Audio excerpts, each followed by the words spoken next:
Okay, I think I'm live. What's up, everybody? Good to see you guys. Try and get myself situated here. Hey, look what somebody sent me. Pretty cool, huh? Had somebody over on Patreon said he had just bought a new annealer. Had his old annealies laying around, so sent it to me. I certainly appreciate it. It ought to do the job.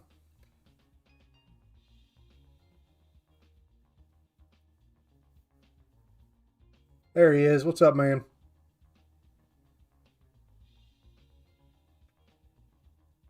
I got a propane tank around here somewhere. We might be able to fire it up, play around a little bit. I was actually looking. I might want to watch. I think this got bent over a little bit. Yeah, I meant to remember to fix that. But as far as shipping went, that's all the damage I saw. Yeah, Thorzak says they're good machines. I've always heard good things about them. So back whenever I was, yeah, I can't remember why I went salt bath. Yeah, I don't know. Mainly just wanted something to play with.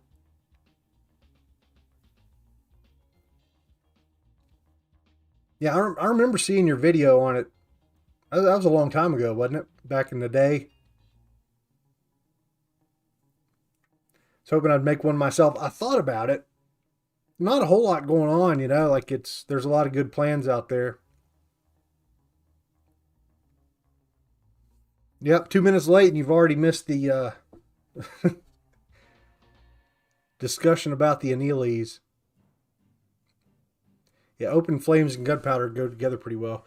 Tell you what, I hate this stupid the way the chat looks. Let me see if I can fix this real quick. Hopefully it won't there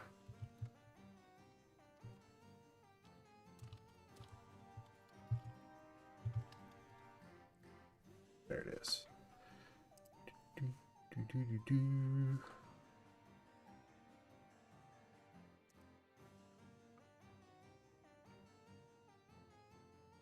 What's up there, Albert from Maine? Good to see you.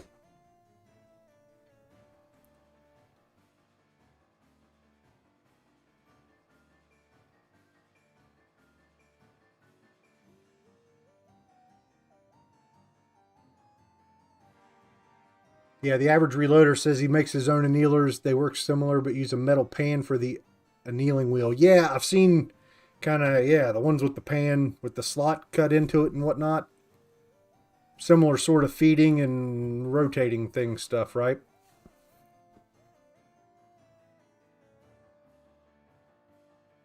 Got rid of the hose and propane tank directly. Yep, I even got the hose sent to me. Look at this, man. I am taken care of. So yeah, I got all the setup to get her set up and working. I'll probably play around with it some this week and maybe make a video if I can figure out how things work. Thing has like 15,000 pieces of brass through it. Served you well. Yeah, I noticed like you know, you can see all the nice patina there.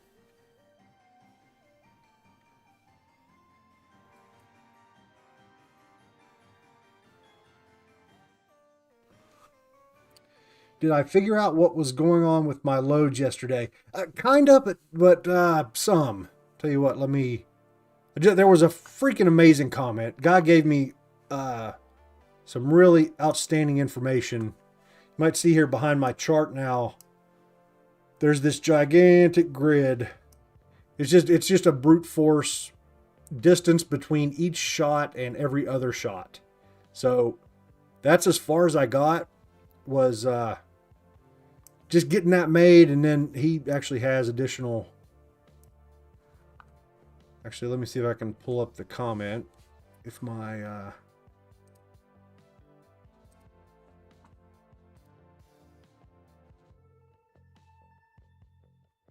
Yeah, Evil Genius 007. Thank you very much, sir, if you see this. You've given me pretty much everything I need. But the problem is I wasted... I was working on this for several hours, but I ended up kind of going down the rabbit hole looking to see what WordPress plugins were available and trying to decide whether I should continue to try and do this in a spreadsheet or do it over on WordPress. Because I'd kind of come to the realization that this brute force was about the only way I was going to be able to figure out how to do it. And I don't know how to make... what would be awesome is if you could just like select groups directly, like kind of have an interactive chart. So I should be able to do that on the website, I would imagine. I don't know anything about the new 30 Super. People saying good stuff about it?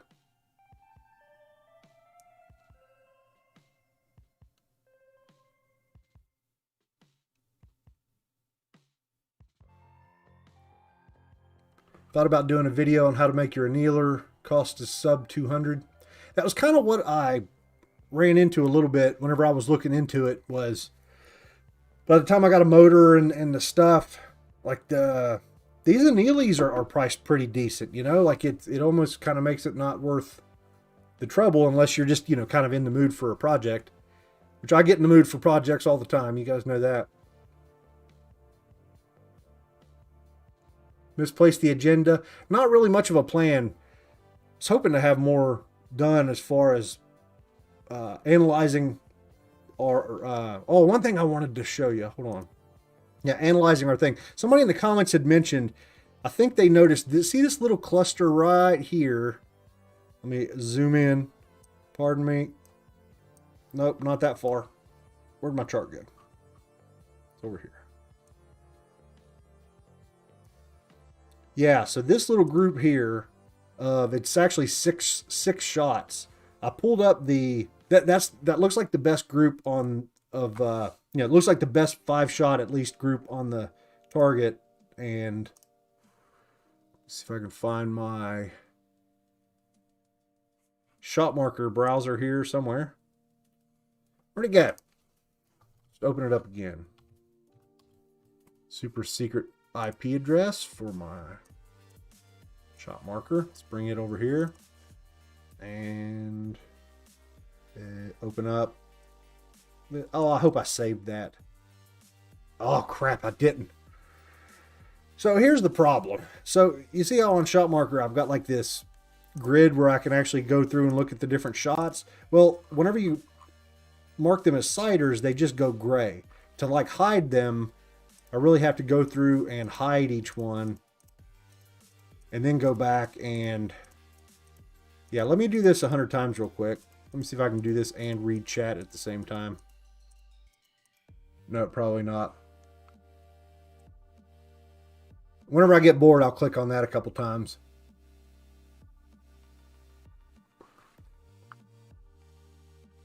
Bazzer just, his Annealers just arrived yesterday. Perfect timing. Show you how to use it. There's a lot of good videos I've watched in the past whenever I was considering buying one, so I need to go watch a couple of them myself. But yeah, I'll probably make a video of my own as well.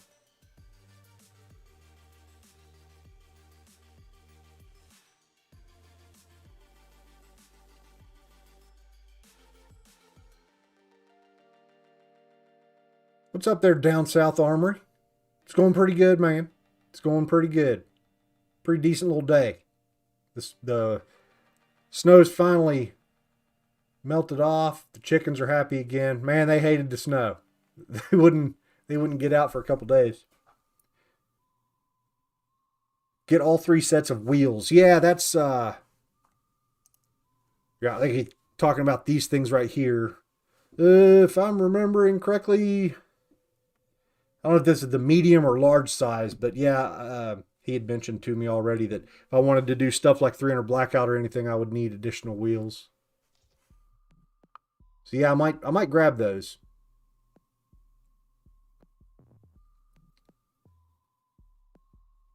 Chad Dahl read it as Annealer and wondered if he was in the right. Is it an inside joke? I've been trying to decide this for like a couple years. Because have you seen their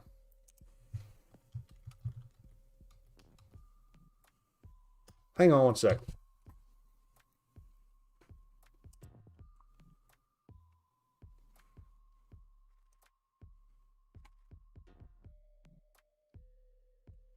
So it's like for a hot piece of brass, and there's a gigantic piece of brass heading towards a butt-shaped flame.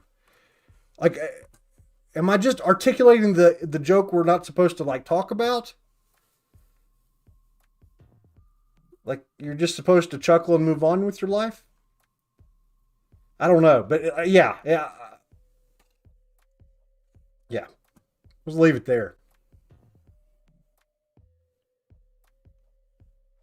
Redo Mark II 62 with the tipped Match Kings. Yeah, I don't have any of those, but I do.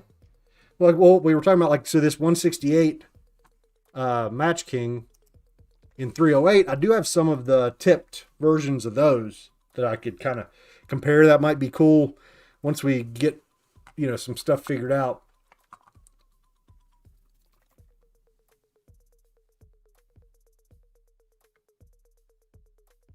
Big E has an older Anneal E's, and brass just does not spin as well anymore, even with new wheels.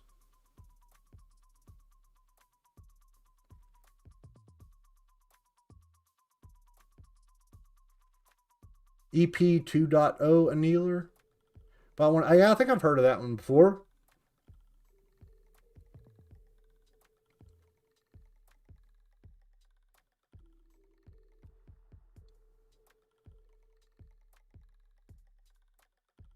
How's the new Annealing? Well, somebody on Patreon sent it to me.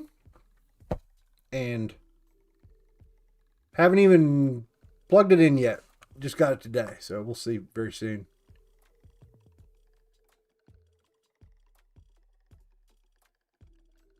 Created one where you can pick what shots you want to measure from if you want the file with that. Yeah. I saw your comment and was going to answer back with my email address. But yeah, like whatever you got, brother. Like, let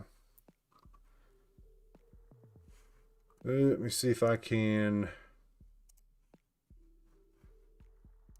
find where our chat is. There's chat. Here's my...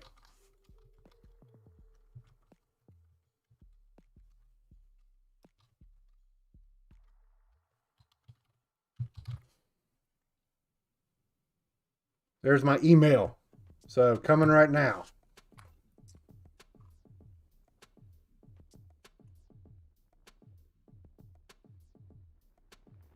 Handheld homemade induction is the way. Yeah, I looked really hard at the inductions as well. The main problem I've got with the inductions right now, the homemade induction jobs, is the induction machines that most people are using that are made for removing nuts and bolts and crap on cars, I think, is mainly what it's for. Like, dude, it gets hot quick. Like, it's really too powerful. And like the videos I saw of guys using it, like you could tell it was, I don't know, you had to be very precise with your off time or you were about to smoke a piece of brass, you know? So I don't know if there's maybe a lower power wand that people have found that doesn't kill the brass so fast, or maybe doesn't have quite so much power. Aren't I only interested in group size for X and its neighbors on the heat chart? No. And yeah, somebody else had sent one, and I appreciate it, but it wasn't quite what I was after. Like, I want to go all the way back to the original group. You know, I want to go here, and for every group of connected dots, can you not?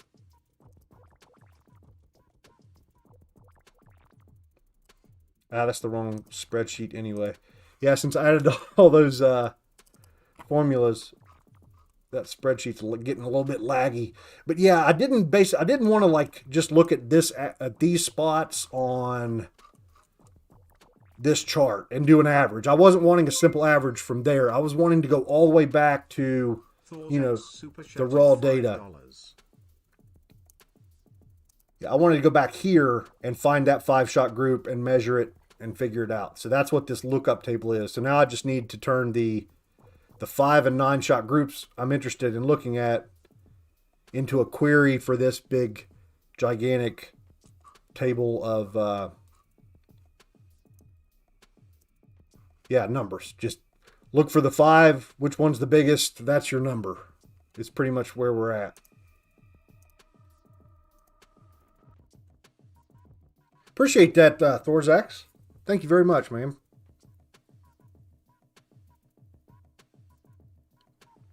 Check my comment. Added a spreadsheet to select groups by charge weight or cartridge overall length.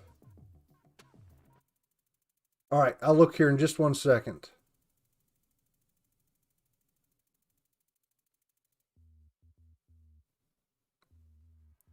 Top wheel looks like it may be loose. Once you fire it up, you'll see how they need to be timed. Okay. Yeah, it's well, you can't see anything right now, but like this one right here is what we're talking about. Yeah, I'll play around with it.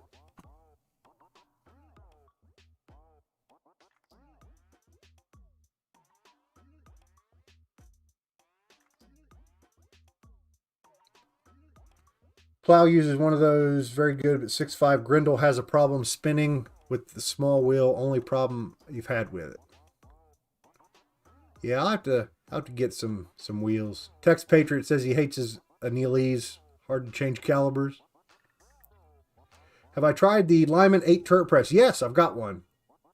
And, you know, it's worked pretty good. I've always kind of meant to. I've got a couple presses that I really want to do a little bit deeper dive, a little bit of a test with. And what I was hoping to do was wait until I had some really good loads and just load them on a bunch of different presses. Like, well, you know, our 308 load from yesterday looks like it's going to be a pretty good candidate. You know, if I should be able to load that ammo on any press on the planet and shoot a good group with it, you know.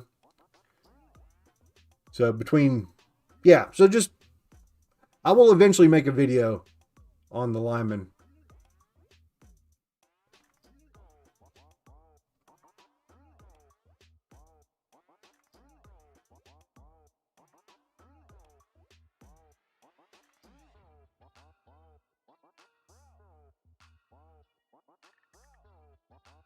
All right, let me go see if I can find your comment or something.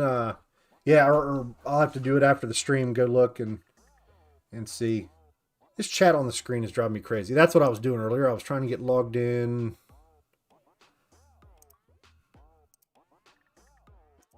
Here. Pardon me just a minute.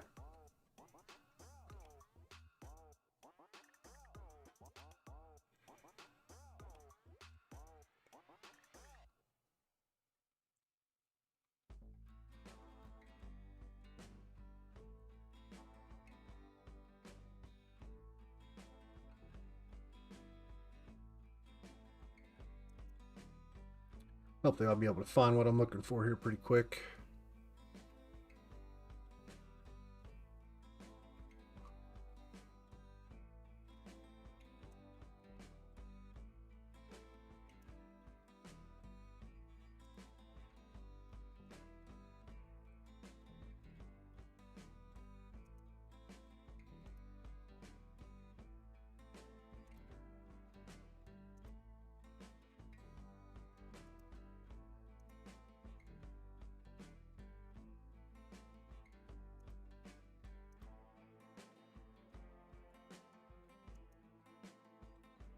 Almost there.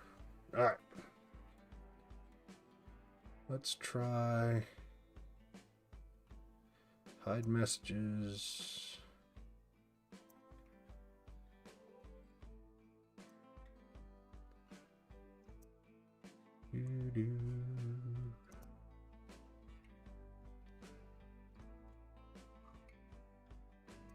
All right, I got it. I got it. Hopefully. Let's see, YouTube chat. Got a new URL to post. And okay. See if that works. I might have to...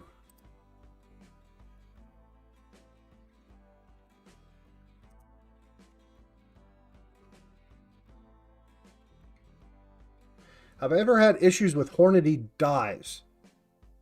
Oh, you know, I got issues with just about anything. Hornady dies do seem to get rusty on me a little bit quicker than most others, but I'm really bad and about letting things rust.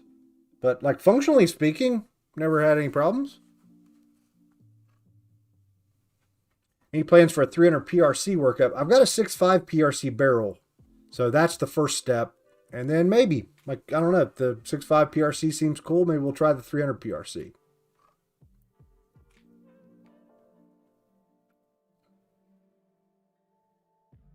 Hey, what's up there, Conan Mills? Good to see you, man.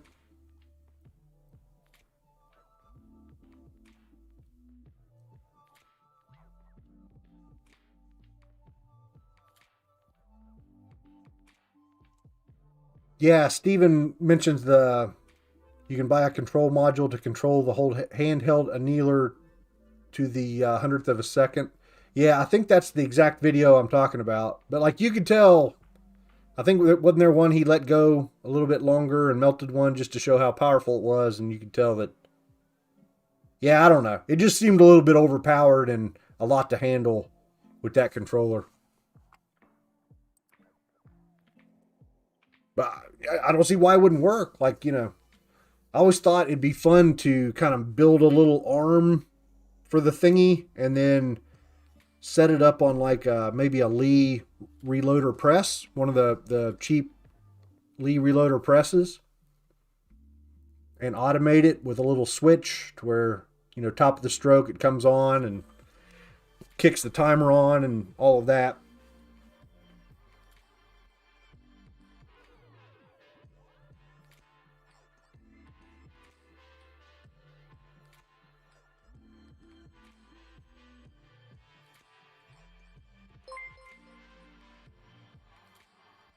Asian Moto super chatted $5.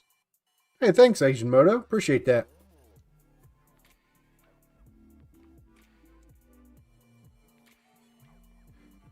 What happened to the 300 Win Mag cloning series? It got lost a little bit in my transition from the Thompson Center Compass to the Savage. So need to circle back there and pick that back up at some point, and I will.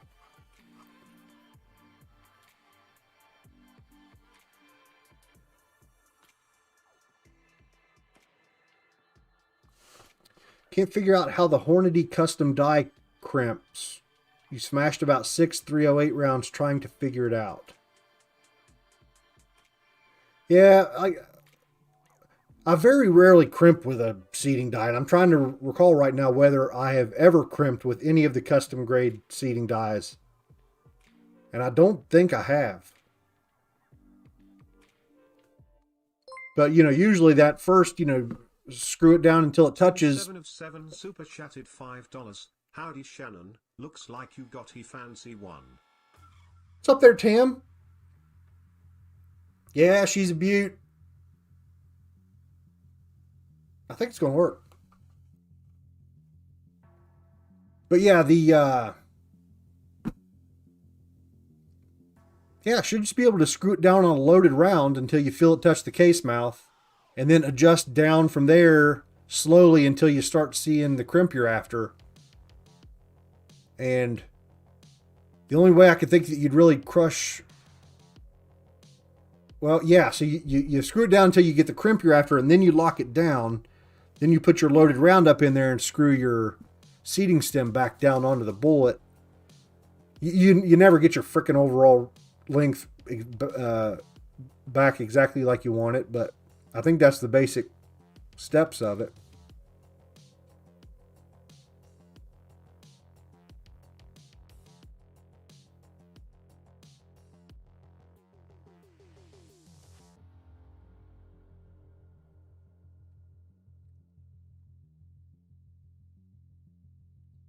As much as dies are, you'd think, as does are, they should be stainless, you'd think, yeah.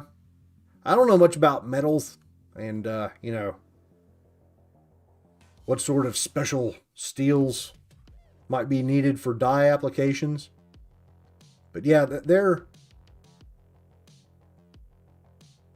interchangeable. So like you can use Hornady dies in an RCBS press and all that. There's a common threading across the industry, thank God.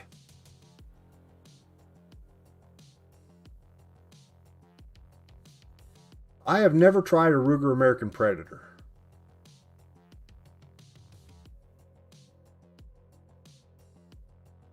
The last Ruger American I was looking at was a 7.62 by 39, I think.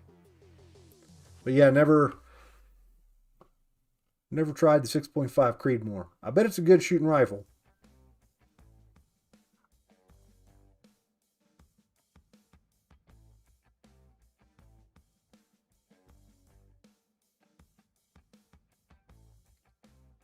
Asian Moto says he doesn't think the custom grade dies crimp. That is a possibility.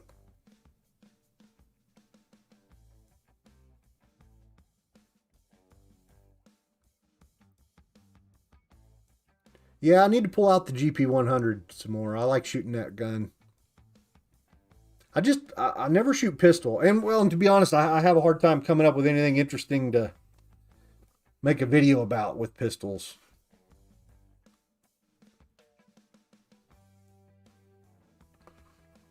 Saw some CCI 41s yesterday. Yeah, somebody earlier was saying there's some 450s out there. So, yeah, components are out there.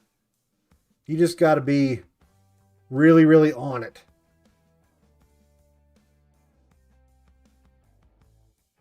If you're looking like a crazy man for a week or two, seems like you can find what you need, as long as you're not too picky. I haven't, yeah, David says he missed the beginning. Did I give up on salt bath annealing? No, I don't think so. I think I'll still be using the salt bath sometimes. But, man, I burned the freaking crap out of myself. You might see it right there, and then over on that side. Man, I got hit really bad. And it kind of hacked me off, and it was, I'm trying to remember what I was doing, but like, especially smaller cases where you need to wear gloves to protect yourself from the heat, but then in gloves, it's really, really difficult to manipulate, even 223, just get them in and out of the salt and all of that. So, yeah, it's extremely dangerous. So far so good with the, I've got one of the little lead melters, one of the little lead furnaces that I'm using for the salt bath, like pretty much everybody else is. And every time I turn it on, I'm like, man, is this the time when this, the corrosion's finally going to make it through the furnace, and I'm going to end up with freaking molten salt all over the place. I got my garage cleaned up not too long ago. I probably ought to move a lot of this stuff out there, like, freaking salt bath. Because doing it indoors, even if you do feel like you got sufficient ventilation, it's pretty annoying. Why did my chat not fix itself? Let's try this. Let's refresh. Let's try it again there. What's up there, Pandemic Precision? I think I'm on the right track doing this load matrix with the 6 PPC. Give them birds some cracked corn. It helps them stay warm at night. Yeah. I think a couple of, so the other night it got down to like, the weather said 8 degrees, but usually down here in my valley, I'm a couple degrees below it. So like I knew it was going to get way down low. So I went ahead and turned on a heat lamp just in the coop to warm things up maybe just a little bit. They didn't seem to care or want it or need it or get near it or anything. I just kind of wanted it in there to warm up the space a little bit. But I noticed a couple of them, I think on their combs, they got a little bit of frostbite. I noticed some funky discoloration on the tips. No more burnt fingers with the Annealers. That's what I'm hoping.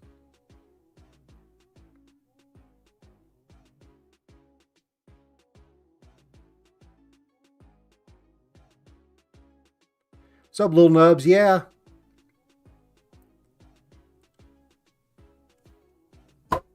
Got an Annealers now, so we'll see how it goes.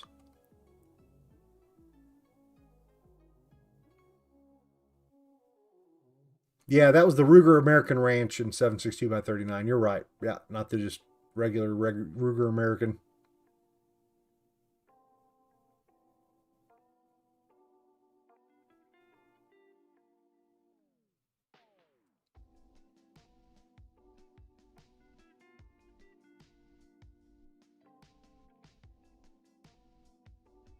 Down South Armory's got his 300 Win Mag shooting good. It's good to hear. Have I tried using L.E. Wilson dies? Starting using them, love them. Yeah, recently did some 6.5 Creedmoor videos with the 130 grain Burger hybrid target, I believe it was. And used some L.E. Wilson dies in that. They are really, really nice.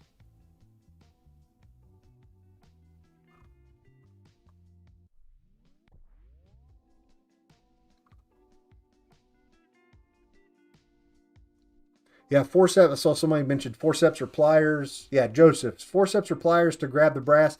I have tried that. Tried some needle nose, and that kind of worked. It's freaking pain in the butt, you know, whenever you're doing hundreds of them. And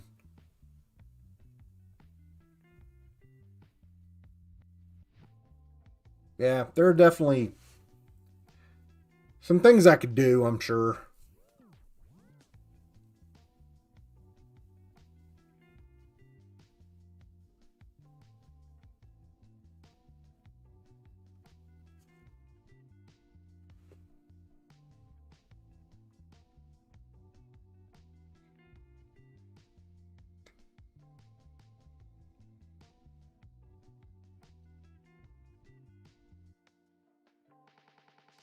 Seems like primers all come out in groups here and there. It does seem like that. Yeah, big shipments go out and they seem to hit multiple stores at the same time.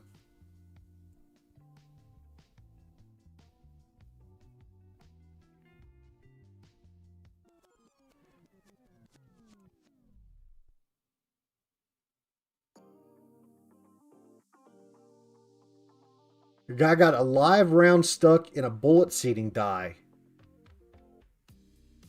Live round. How in the world? I don't even know how you could do that.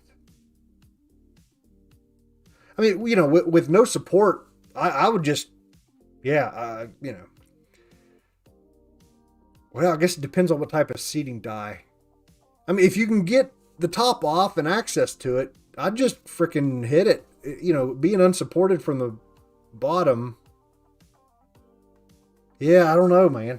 I guess it's the same, you know, same problem. Should be easier to find a way to thread on a grease gun adapter.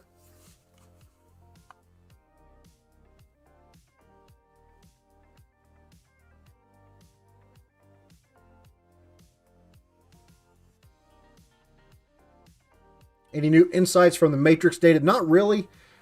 We were... The best I've got so far is a full chart of all of the distances between each shot. Hey, Derbs, thanks very much. Darbs McBurg's super chatted $5. THX for all the vids and work you do. Appreciate that, man. But yeah, I've got this gigantic lookup table, so now I just need to do... Yeah, need to start working with that. And somebody else was saying they were going to send me some other stuff they had worked, so... Or some other stuff they had worked on.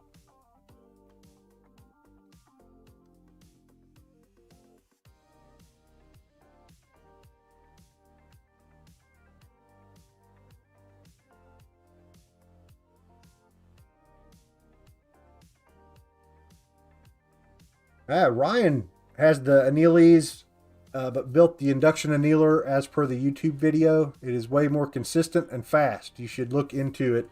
Total cost all in was about $200. It's intriguing, I'll give you that. And It's so hard to test annealing, I guess. It's, yeah. No matter which way you choose, there's going to be somebody giving you crap about it. And it's just annoying, to be quite honest with you.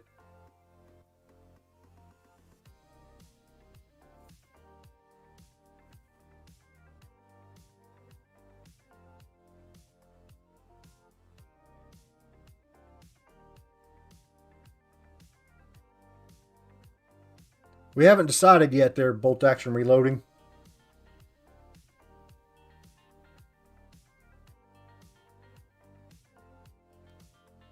Somebody got a live round stuck in a bullet seating die. We're trying to figure out how to do that.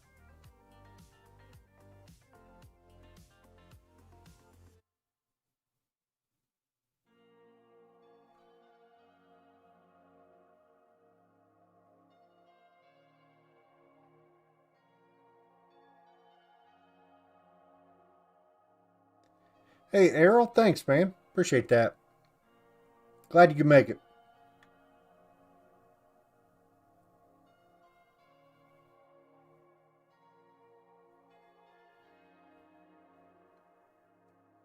Annealing is one of the most misunderstood practices in the reloading world. Exactly. But each individual thinks they've got it all figured out.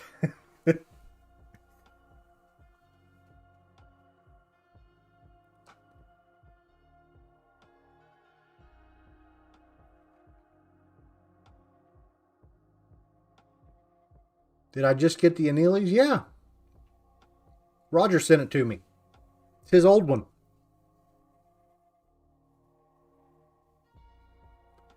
He's got a crazy automated amp set up now. Maybe I should show him your video.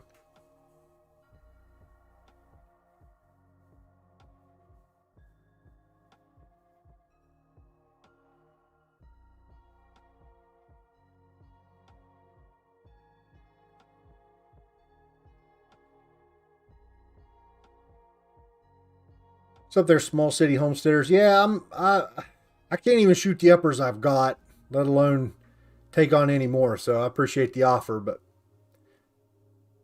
I need to get bored with what I already have. And we're not there yet.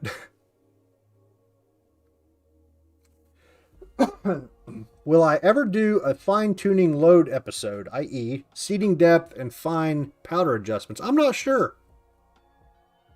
Maybe one day we'll get into load development and stuff. It's pretty complicated. Flexing on the pores with my new annealing setup. What?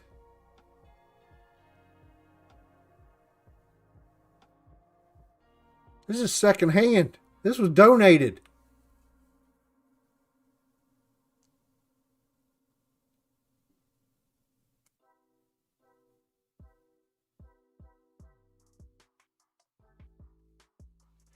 Upload a new video about the new tool. Yeah, probably so. Actually, because I need to anneal those 308s I just shot. So that might be good. Would these wheels be good for 308? Yeah, I think they would. I did not get to try my lead-free bullets this year, unfortunately, on deer.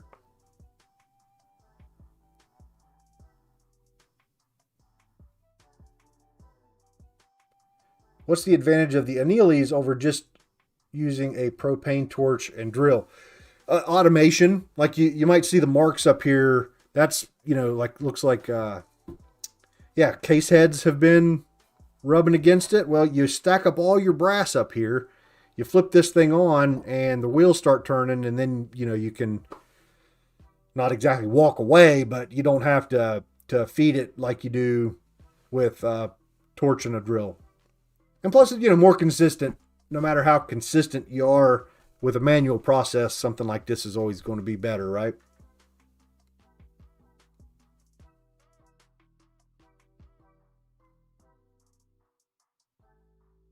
What's up there, Recky Shoe?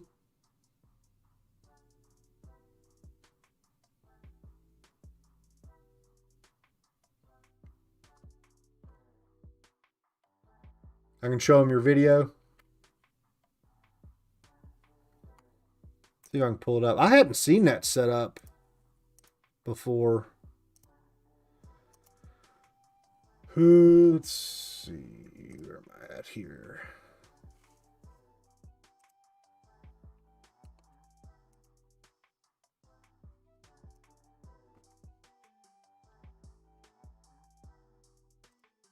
If I can look in my...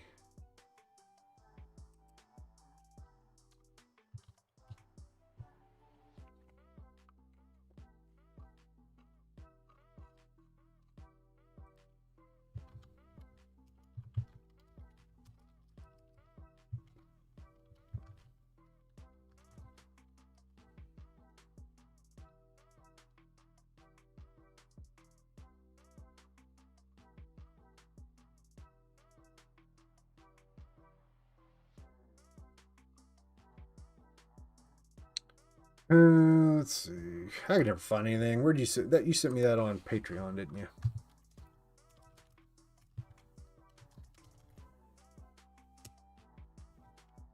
See, that's my problem. I can't ever find anything I'm looking for because I never know. Is it YouTube comment or is it somewhere else?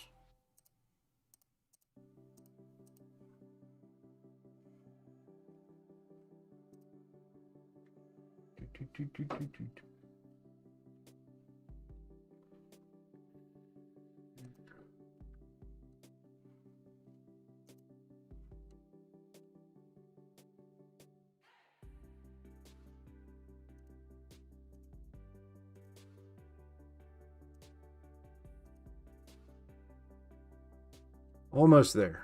All right. I just gotta scroll back. Maybe.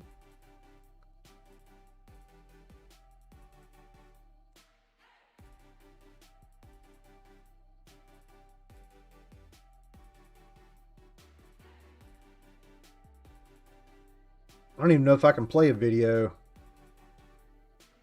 I don't know if it's... Probably what might be happening is something's jacked up with my Firefox installation. Maybe.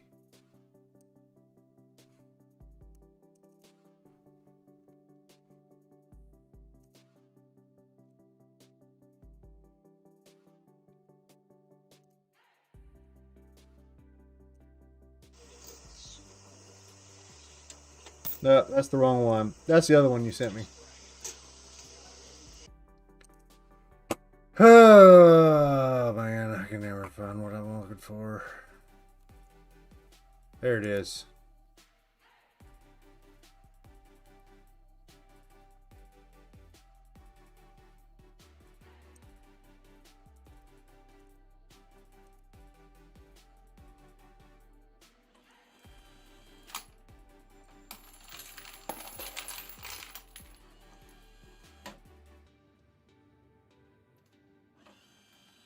That is crazy. Crazy.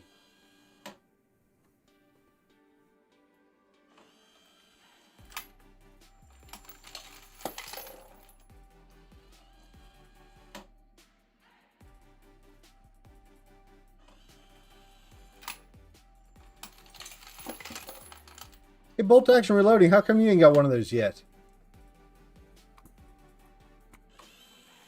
You need to get you one of those.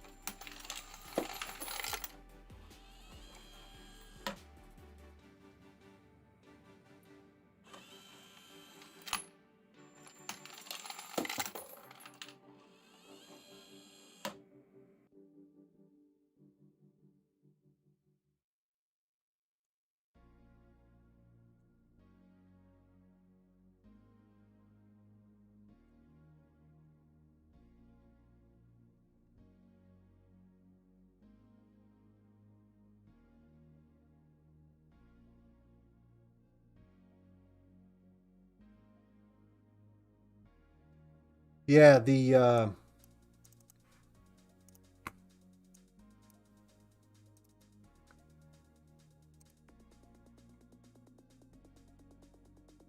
Annealers versus the salt bath annealing. Is there any difference downrange? No, probably not. And if there is, you're probably not going to find it out from me. Yeah, nah.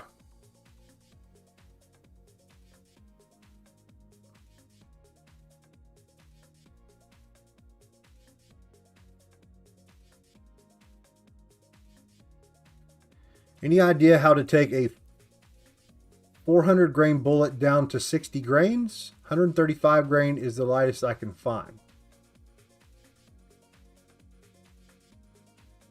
Melt it down and cast it into a 60 grain bullet, perhaps. It's the only thing that's coming to mind.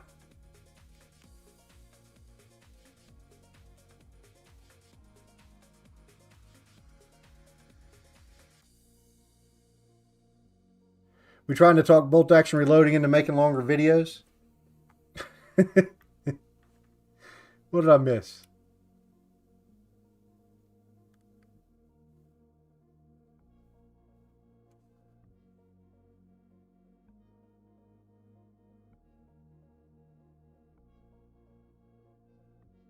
He has more invested in that annealing setup than you have in your car.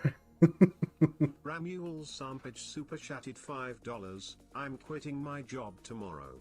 Way too much BS anymore. This channel is the only thing on a screen that I look forward to anymore. Wish me luck. Good luck, man. Good luck. I tell you what, of all the times I've ever quit a job, which has pretty much been all of them, I've never once regretted it. It always ends up being the right choice. And to be honest, any big move is that way. If you want to move, move. You want to go to the other side of the country, go to the other side of the country. You want to quit your job, quit your job. This life is way too short. It is way, way, way too short, and it goes by super fast. So, yes, sincerely, good luck to you.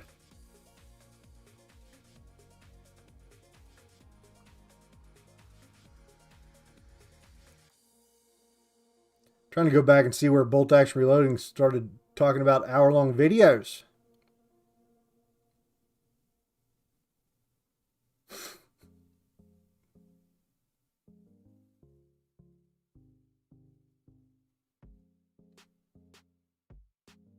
Oh, working on a big project, trying to figure out how to make it digestible. Yeah.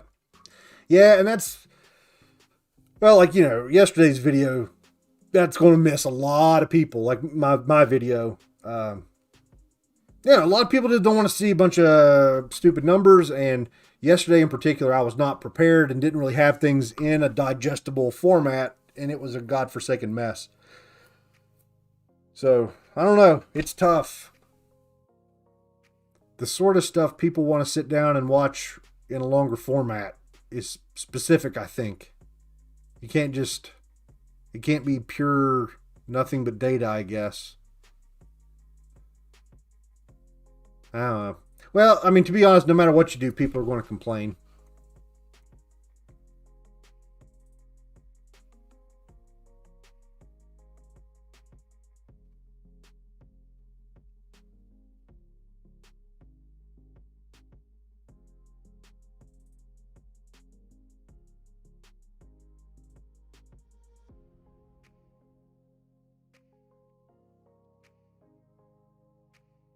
Roger's getting into Teslas, and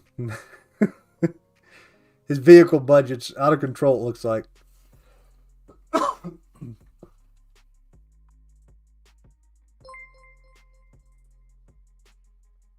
Richard 4831C super chatted $4.99. Ever thought about doing a 7208 series?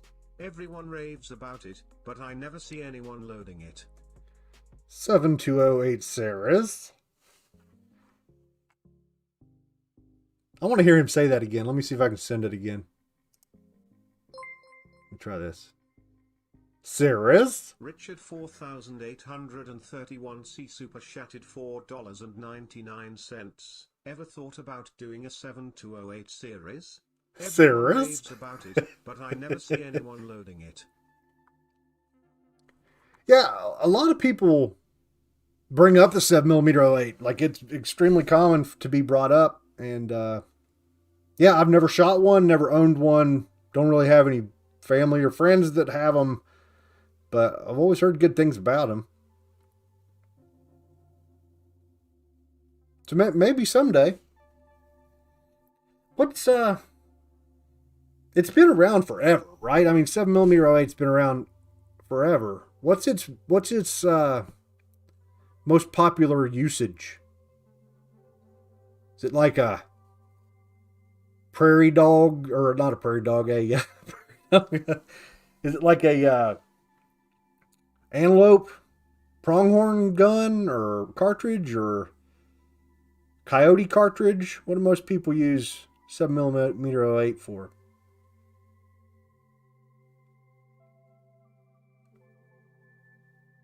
Scott says he loved yesterday's video, helped him get to sleep after Sunday night football.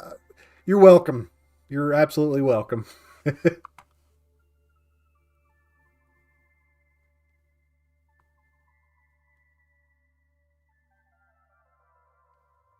7mm 08 is the 90s Creedmoor.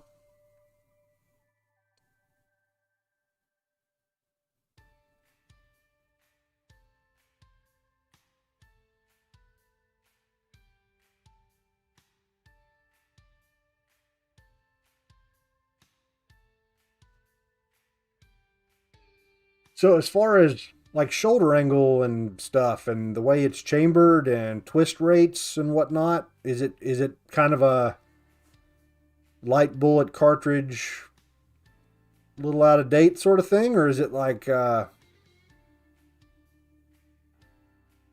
I don't know. I'm trying to find the right words to say this. It's good deer gun, good elk gun.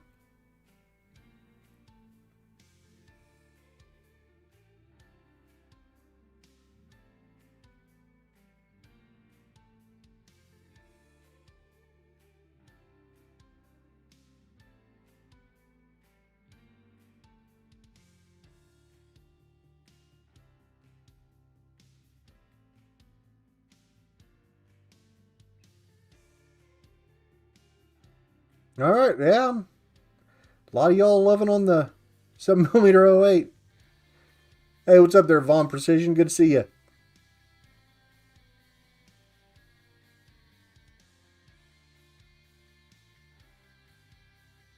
Only people who sleep in their socks use 7mm 08. It's abnormal.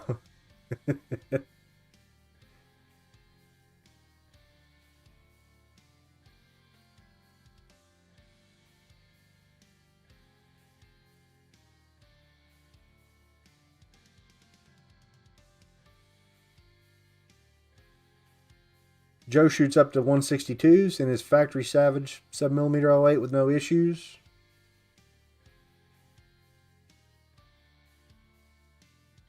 So is 1 in 8 the most common? So, yeah, Big Country mentions 1 in 8 twist will stabilize the 175s even.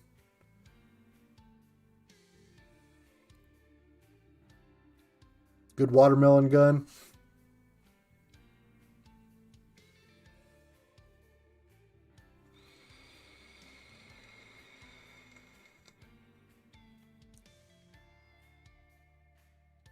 Daniel loves the 7mm, but the 7mm 08 is kind of pointless if you have a 6.5 Creedmoor or a 308. It would be a good mule deer on down, maybe elk.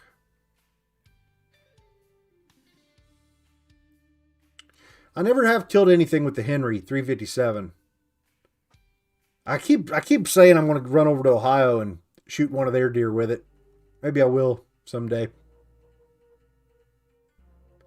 But going back, those videos, I probably or that video, I probably should delete it, right? Because I think I had loaded up XTPs and then later found out like that's like the worst choice for a deer round for the 357. So, I mean, that's a good topic I'd really like to explore at some point because I want to shoot that Henry some more.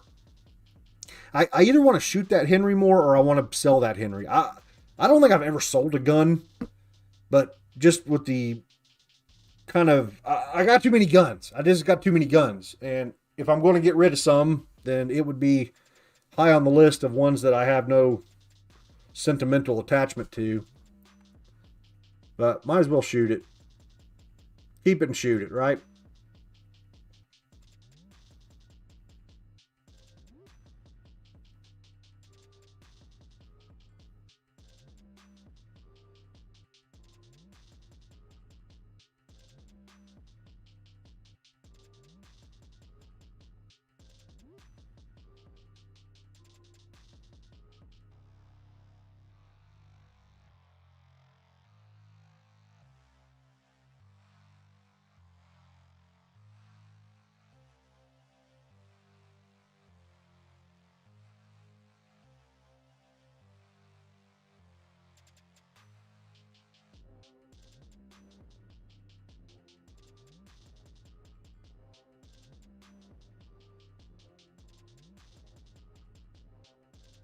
Why is XTP the worst for deer and three? It's been a while since I kind of, yeah, but I think it's just a matter. They're really meant to expand at pistol velocities and a little bit higher rifle velocities. It's just the way they expanded. And there was another line of bullets that somebody mentioned was much better. It's been a while, man. I need to revisit that subject and get back up to speed. And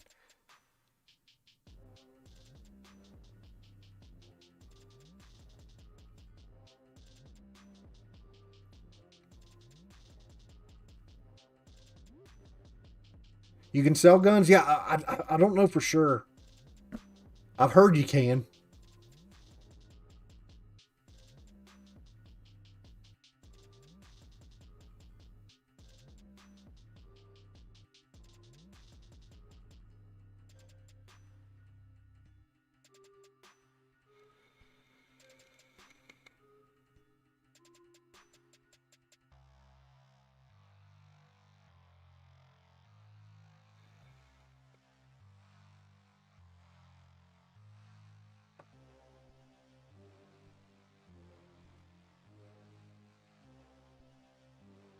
Any plans to revisit heavy bullets in the 6.5 Grendel?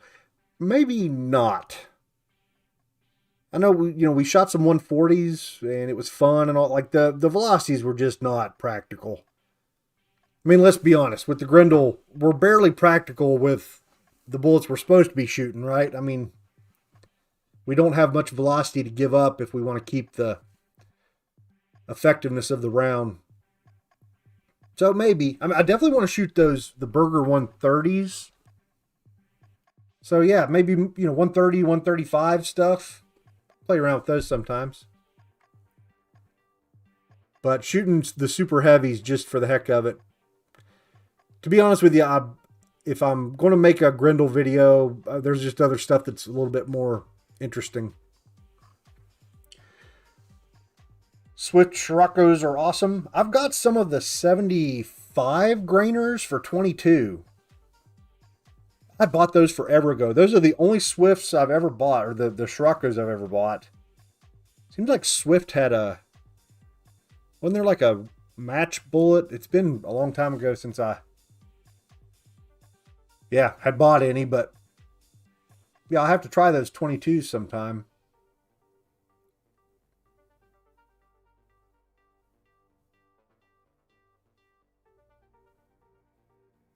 Anytime you sold a gun, you regretted it. You know, it's funny. Like all of this,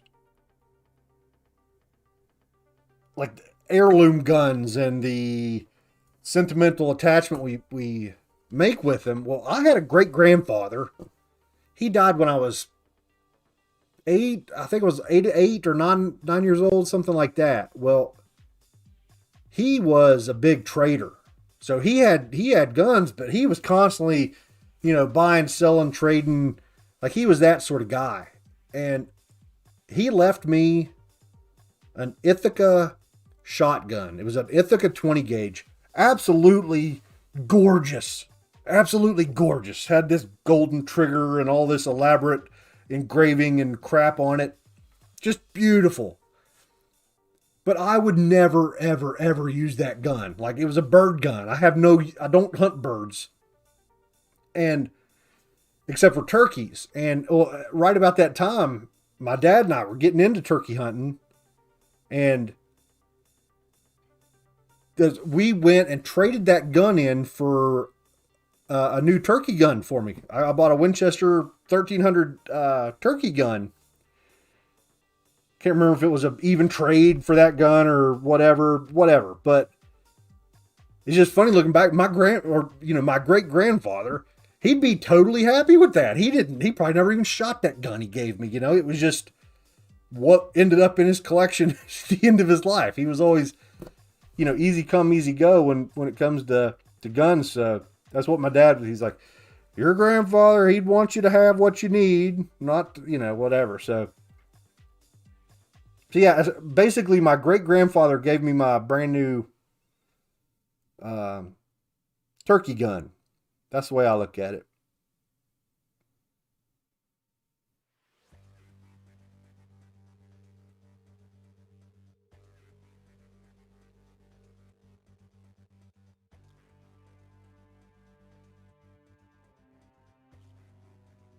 Did I mention how the LabRadar firmware worked out? It seemed fine. Like, I didn't run into any problems at all on the range. So everything seems okay. Oh, I tell you what. While we're here, let me pull up this crazy spreadsheet. There was one thing I wanted to check real quick. And kind of just forgot about it. So, let's see. I need a new... Got a little bit of a mess going on here now. I need an empty column. So like here, if I just do a simple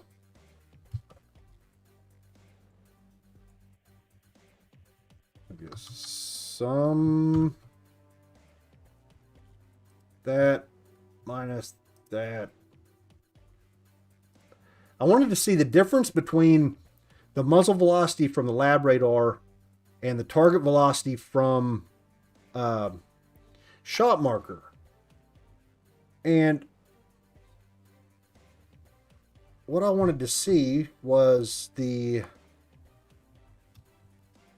standard deviation of that difference. Because what I was thinking was, like, what if you had...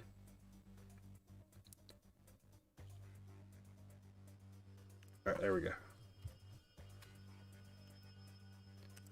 Okay, so the standard deviation of the... Excuse me. Pardon me. Okay, so I've got... Let's see, what is it? Call it velocity loss. So this shot lost 250 feet per second between muzzle and target. This one lost 251, etc. And...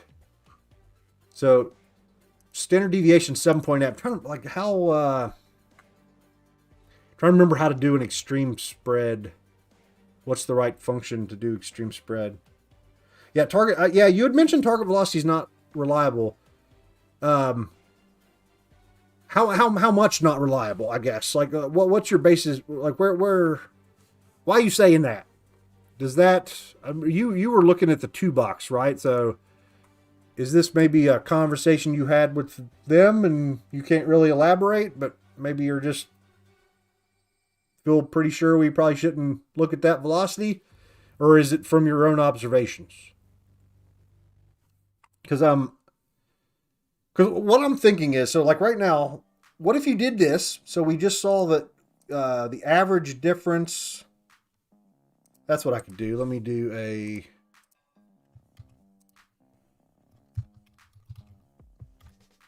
an average of that as well. So like if we looked at average difference and standard deviation and compared it with, I don't know, so the average velocity loss was 249.15 with this. I guess it would be, what I'm trying to, like, can you make some determination about ballistic coefficient? So like, let's say we ran this test where we just got an average of 249, and let's say I was getting into bullet pointing or me-plat trimming or whatever the hell people do to their bullets to increase their ballistic coefficient. Shouldn't I be able to see either, so I would get less loss, so that number should go down, my average should go down, and you would think that being more uniform than the standard hollow points out of the box, they would be, they would be more consistent in their ballistic coefficient. So the standard deviation of our lost velocity would drop as well. I'm just kind of thinking like whether it might be useful for evaluating very specific scenarios with bullet performance.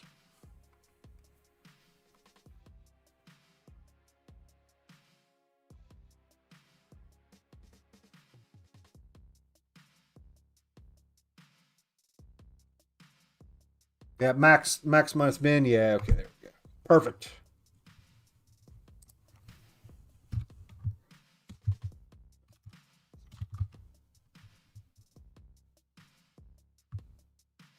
Why do I keep having to, let's see, what is that? It would be H2.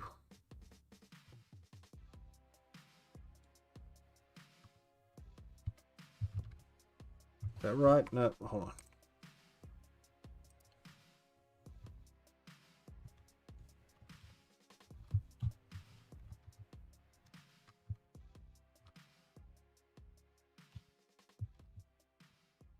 Why is, hold on, I'm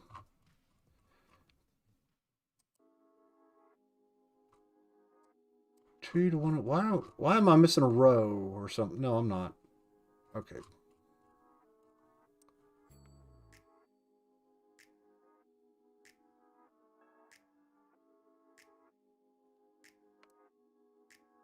H2 H101, yeah. Okay, here we go.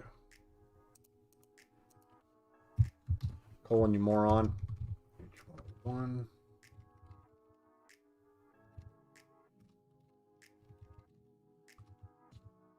There we go. So extreme spread of 36, which you can't even.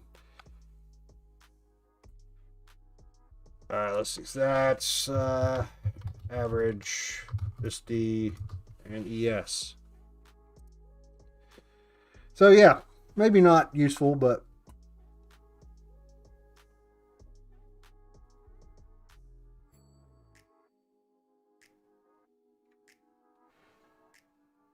yeah, that's true. So LabRadar, will give us downrange velocity as well. So maybe that would be a better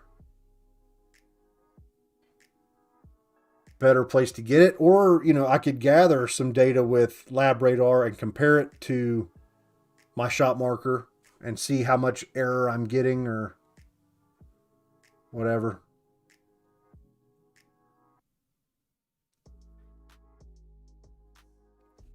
Yeah, like Rumblestrip mentioned, no, I am not currently looking at the LabRadar. I think I've got my LabRadar set right now to stop tracking at 80. Seemed like I had it on at 100 yards originally, and it wasn't picking them up, or I thought it was interfering with the target or something. Yeah, I don't know.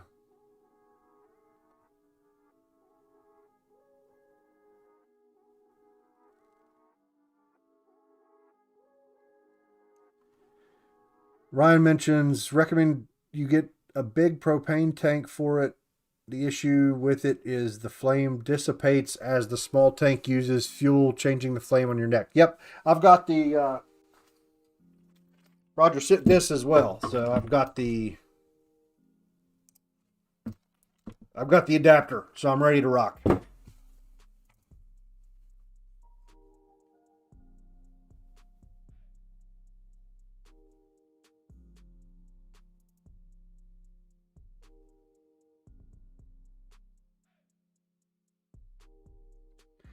Yeah, I've considered doing videos on 350 Legend. Maybe one of these days. I don't have the time to take on anything new right now. So, yeah, 7mm 08, 350 Legend, all the other things we've talked about. Like someday.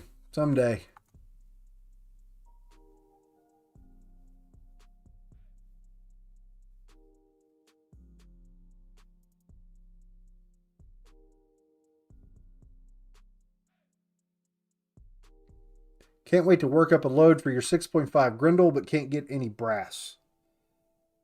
Starline, have they been shipping any Grendel brass lately? That's where I got my last batch, and price seems pretty good.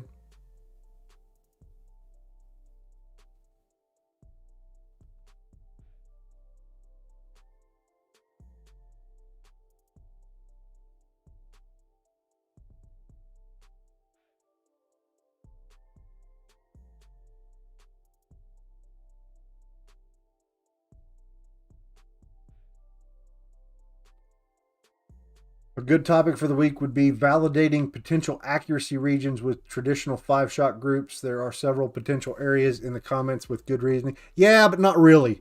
Like there's some decent reasoning, but not the reasoning I'm after, which like I was mentioning, like, well, back to my 5-shot and 9-shot group evaluations, I've got to get those. Like the extremely basic. Where'd it go? Yeah, this stuff would just the most generic of information This ain't it. Like this is not telling us much. This is too shallow of a look. Like, you know, 42.0 grains. I really don't care all that much how well it shoots all the way from 2.773 to 2.8. I really do want to know whether there are good regions or not. And that's really, just screwed up my Control Z. Yeah, so, you know, these charts take into account the entire 10-shot group, and I just don't think that's the best way. So I need to shrink it down. Like I said, get to I want those 5 shots. I want to know what size group they make. I don't want to reference this. I'm not trying to add up or average this. I'm trying to go back all the way back to the source data, get a new 5-shot group number from scratch. I think, and I'm almost there, or I'm not almost there. I'm partially the way there. Fine gentleman posted some stuff in the comments that got me the chart. So I've got the distances between any two given points, and now I just got to work forward from there.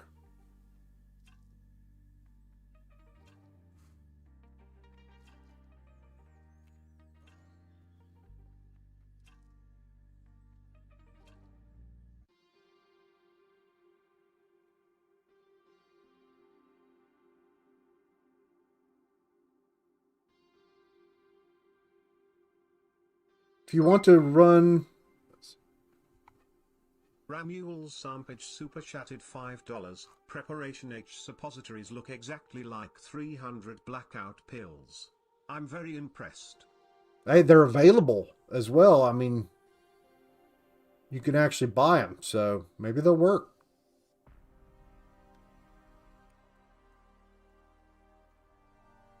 If I want to run a fun test, change my point of impact in the shot marker target and see the velocities change with the same ammo. Oh, you're saying around the target frame.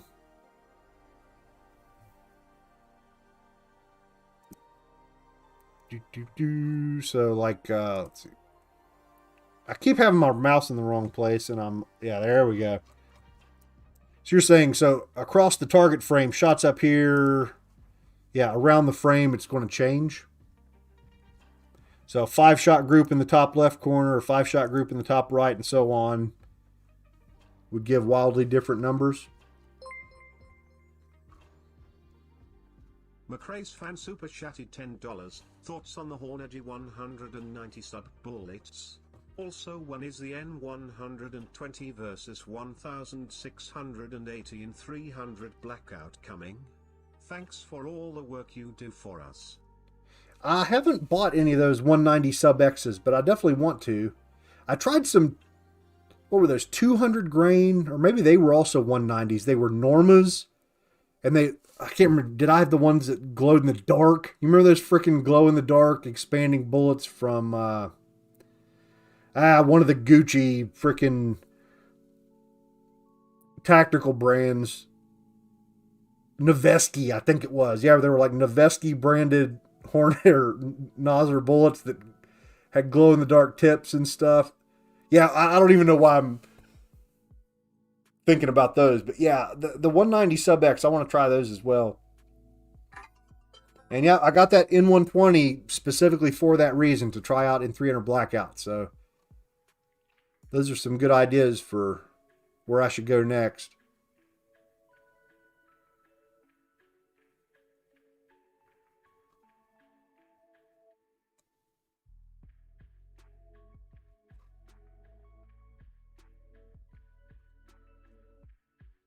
Bob says 190 Sub-X is his favorite in 300 blackout. I wonder if there's any available anywhere right now. Not that I really need any other bullets, but I don't really have a good next video plan for 300 blackout. Yes, I do. I've got those gold dots. Yeah, I've got those blackout specific gold dots. So, okay, yeah, I'll put the Sub-X on the list, and I'll keep my eye out, see if I can find some.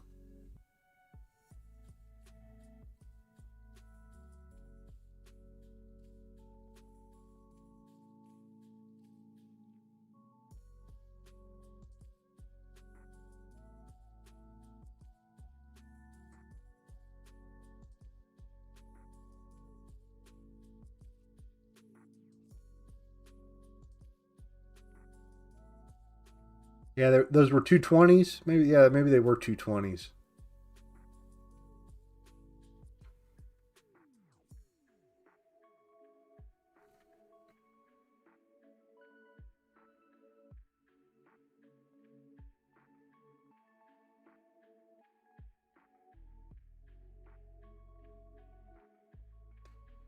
Hey, what's up, Paul? Yeah, there were a couple places that primers apparently showed up today and yesterday, so they're slowly trickling out, but there's definitely a shortage.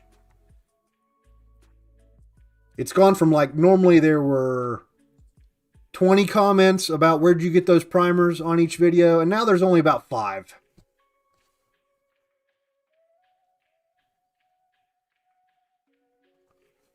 Have I thought about loading for OBT nodes? Yeah, absolutely. Actually, I've still got it open.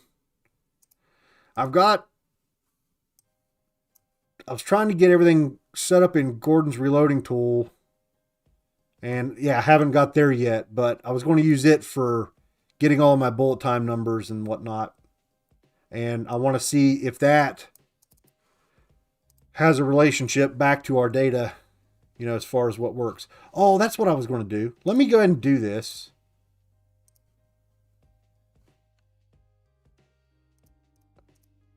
Or at least get a few more of them. I want to show you guys that best group on the whole target. It's pretty awesome. But here with shot marker, the problem is whenever you make it a cider, it's still gray.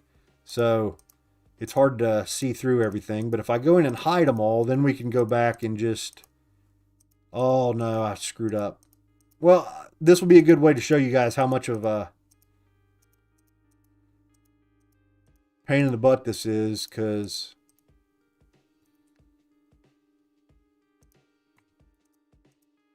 I wish there was a way to select a bunch at a time, but most people don't take 100 shots at a single dot. It's kind of a stupid thing. All right, I'm getting bored of this. Take a little break, read some comments. Yeah, Vitivory N120 and 300 blackout subs. Exactly. Yep, bought some specifically to try because everybody was saying that it's really, really good.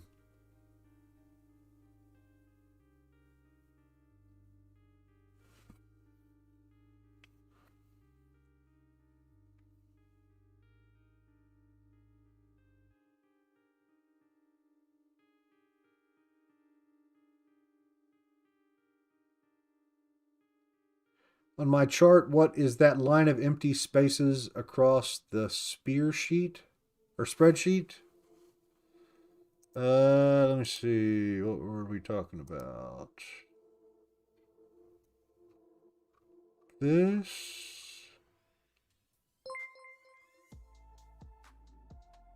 Asian Motor Super Chatted $20. Have you tried the .264 153.5 Burgess?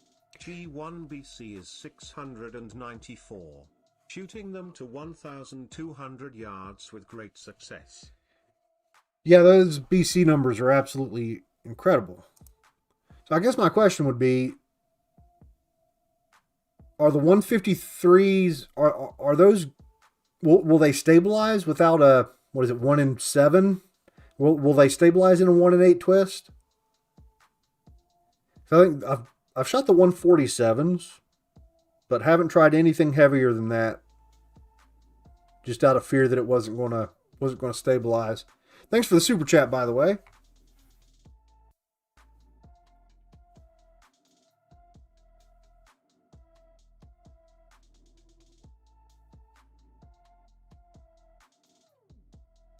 How does 308 Winchester work in subsonics?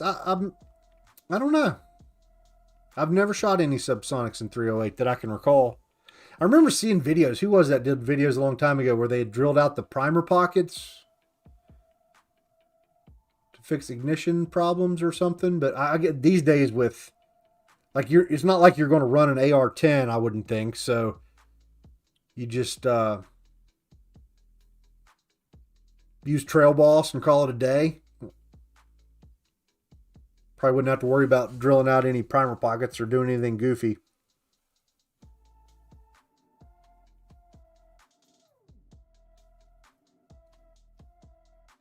How do you know which combination is going to work better than the other with only having one shot per combo? You definitely don't. Like, yeah, there's no way I'm going to learn exactly what the best load is from this data. What I can hopefully do, though, is get to a point where, you know, we're looking at something like this, where adjacent cells are looking good and other cells are looking bad and stuff. But we'll always need to go back and fine-tune things at the end, I would think. So, yeah. We'll see how it goes. Burger designed them for 1 and 8. I'll have to give them a shot then. Yeah, the 153 Burger might work in my 6.5 PRC barrel. More velocity, more spin. Yeah, definitely. That'd be pretty cool. Maybe that's when I'll try it.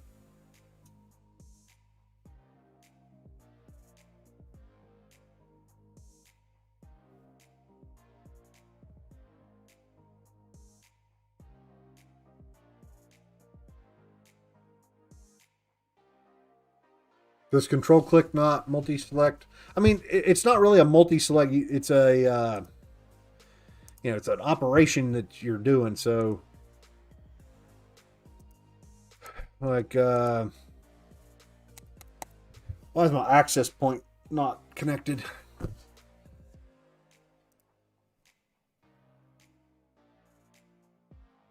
Great. Now the access point's acting a little bit weird. The light's on. Got it right here. Oh, no, it's not.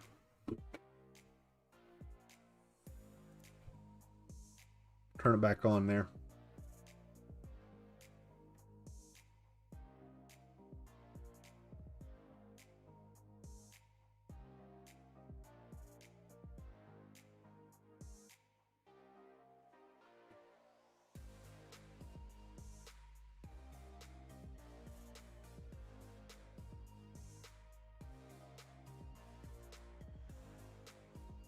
.8 grains, has 5 shots with 1/2 inch spread and 0.2 inch vertical, a horizontal spread and 0.2 inch vertical spread from 2.773 to 2.785. Sweet.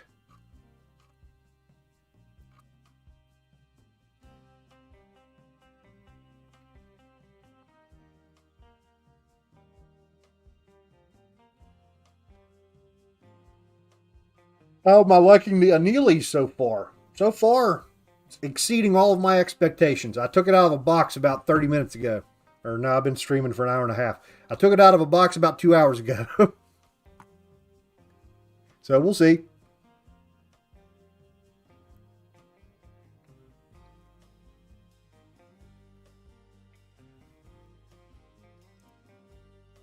All right, there's my... This thing's back now. I need to delete that.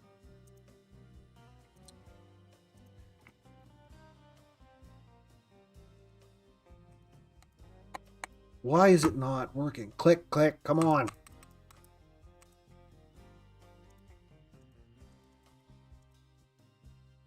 All right, I guess I'm still not connected to the access point. That helps.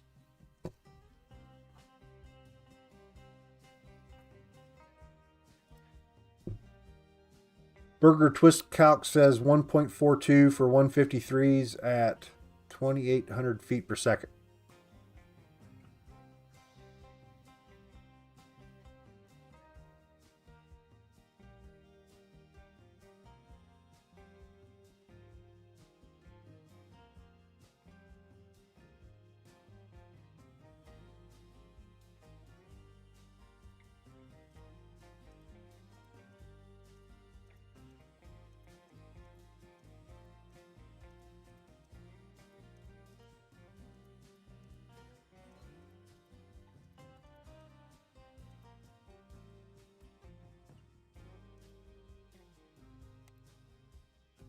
I don't get why my PC just keeps disconnecting from my shot marker access point. It doesn't normally do that.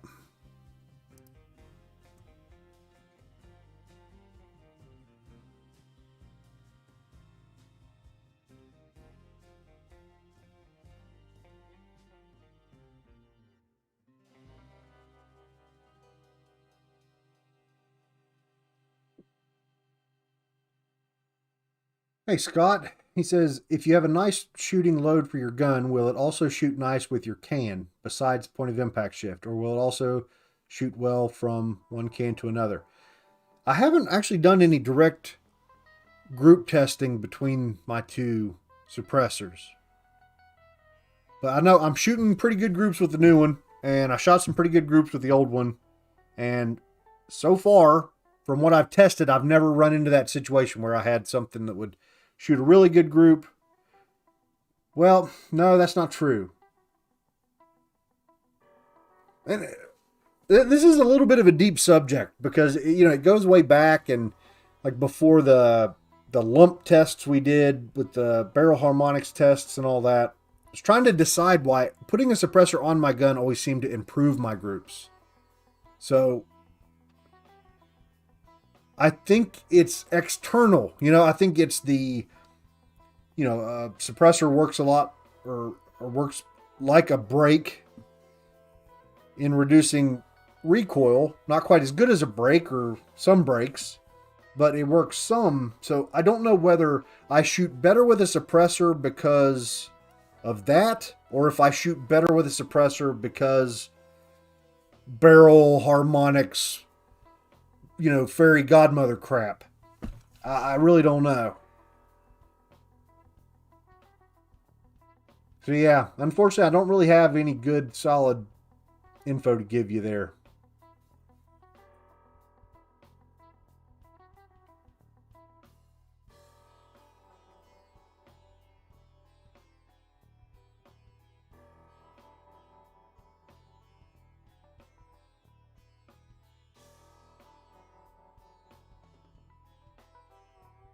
You're making a load for your Savage Scout rifle in 308 and use my trick to find the lands, but it seems too far at 56.55 millimeter at the ogive. That happens sometimes. You know, some guns have a long throat or whatever, and you can't get to the lands. So especially happens, well, yeah, a lot of it depends on bullet, you know, the type of bullet, the weight bullet you're using. But it definitely happens, especially lighter bullets, like, you know, with, see what you were talking about, 308. So like if I was going to load up the 110 grain Hornady VMAX or something small like that, there's a very good chance that the bullet will be out of the mouth of the case. You know, it'll leave the neck before it hits the rifling. So sometimes it just doesn't, sometimes it just, you can't do it. So what I normally do at that point is I go back and look at how much do I need to seat the bullet to feel comfortable that I've got good, you know, contact between that case neck and the bullet bearing surface. You want enough contact to hold on to the bullet, right? So even in one of those situations where you have to really, really stretch it really far to get to the lands, if you don't have enough neck to bullet contact, you're going to get in trouble. So you got to go shorter. I don't know if that was an answer, but it was, I rambled there for a minute. Hopefully it helped.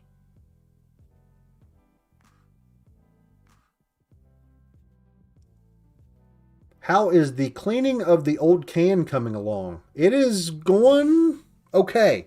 I'm actually, that piston clean stuff, I'll probably make a video about it. It really worked pretty well. But I've got to, let's see, where's it at? I ordered this right here for that video. This is pure zinc. I know what you're saying. Why didn't you just get some wheel weights or scratch a penny or something if you needed some zinc? Well, I want to do some science. So I'm going to do some science, and it involves this 99.9 whatever percent pure zinc from Roto Metals. So stay tuned.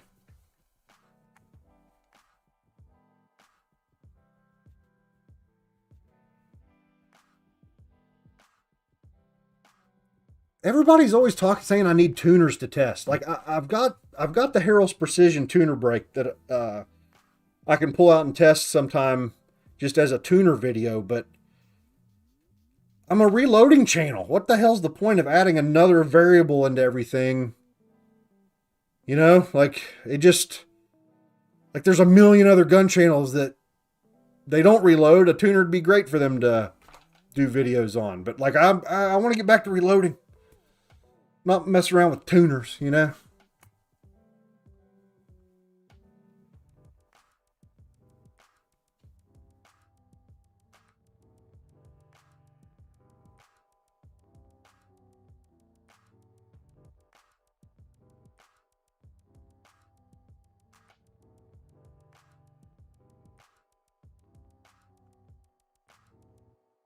Drew mentions his brothers reported several bad experiences with Hornady XTPs with sabos out of his muzzleloader.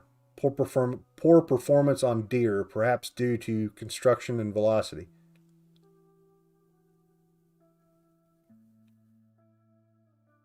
Yeah, I'm trying to remember what the bullet line was called. It was one that I don't really use for anything else.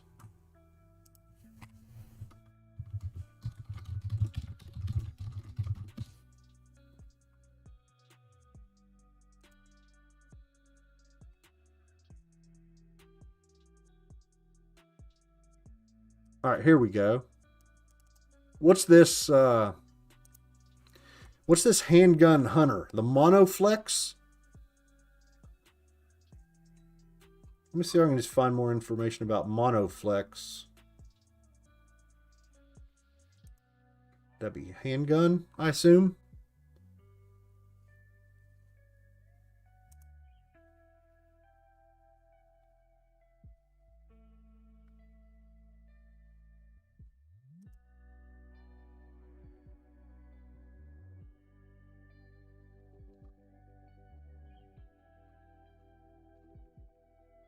I can't tell what the hell's going on here. 37.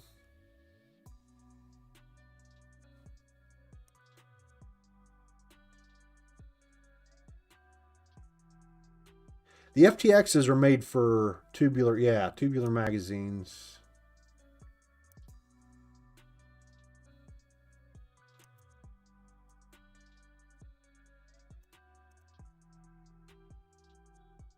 This must have been the bullet I was thinking.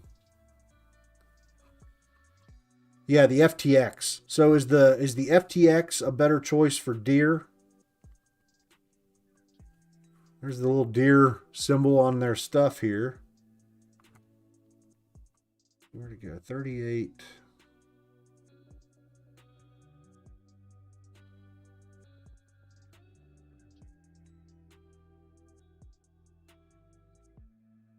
No, there's not one that would fit, is there? It's just something different, maybe?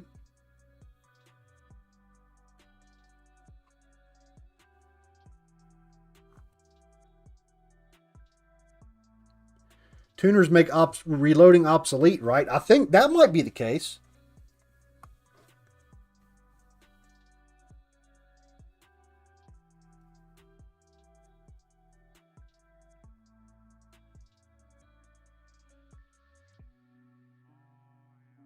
Yeah, Kyle, that's exactly, I guess, what I had heard. XTP bullets are for pistols. Drive them past pistol velocities and they will not work well on game.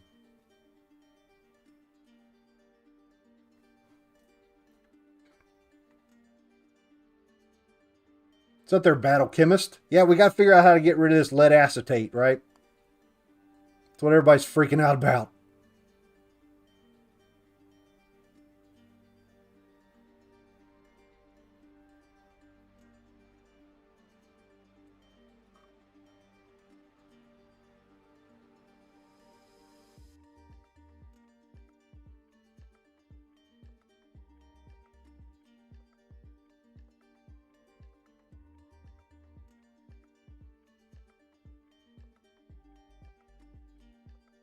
Okay, FTX and Monoflex are more for rifle velocities. A tuner will allow you to keep bullet seating depth, but adjust your harmonics like changing seating depth.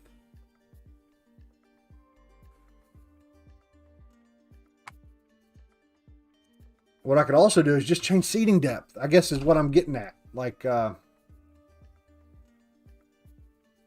I don't know.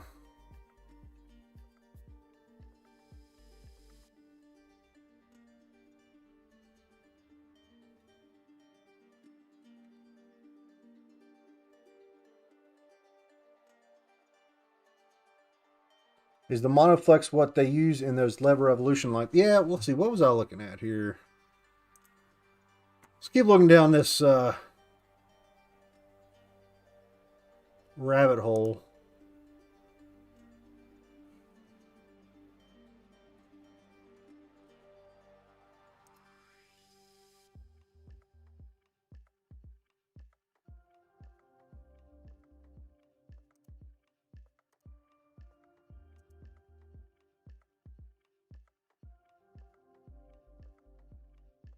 Well, this is all of their...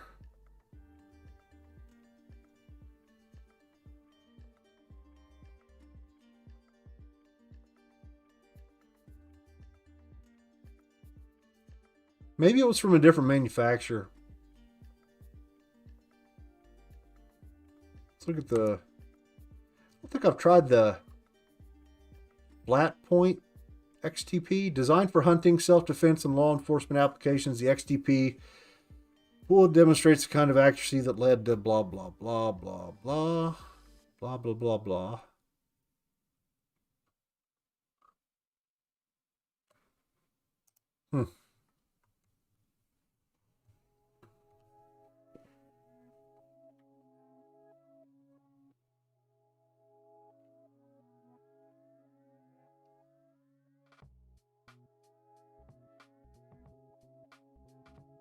The problem with the accelerator type sabos is they are terribly inaccurate. Yeah, those ones I did tests on certainly weren't impressive. And I didn't even put two and two together until later, after I had made that video of, like, I guess they're super controversial because there's no rifling imprinted on the bullets and that sort of, like, I just wasn't thinking things through, I guess. But, and I guess that's why Remington doesn't make them anymore.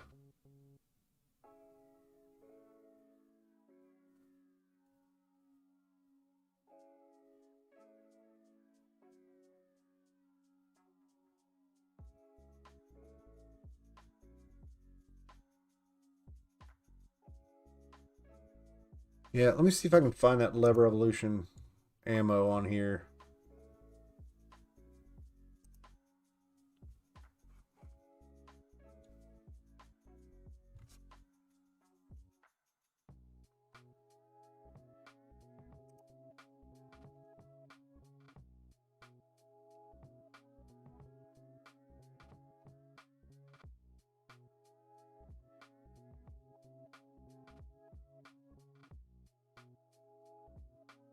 Doesn't look like they've got 357 under rifle at all.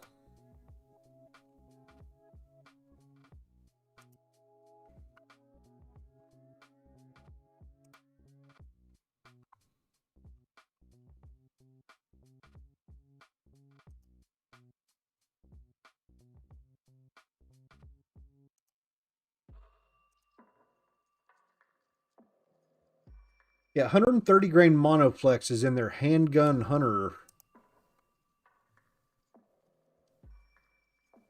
Hornady Handgun Hunter ammunition is built around a bullet as rough and rugged as the conditions in game demand. The monoflex handgun projectile is manufactured with a tough copper alloy that achieves deep penetration and 95% weight retention. Sounds good. I guess we don't get that bullet to reload with, though.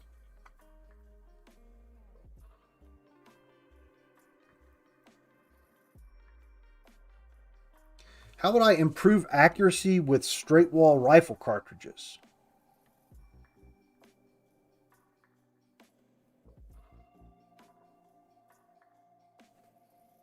Man, that's a good question. That's deep. Like really deep.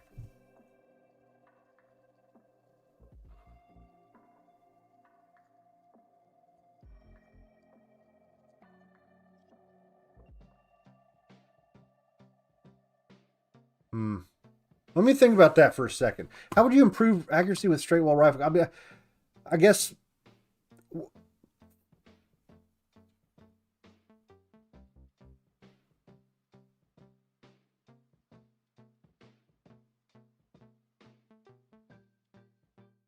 Man. Yeah, let me ponder that for a few minutes.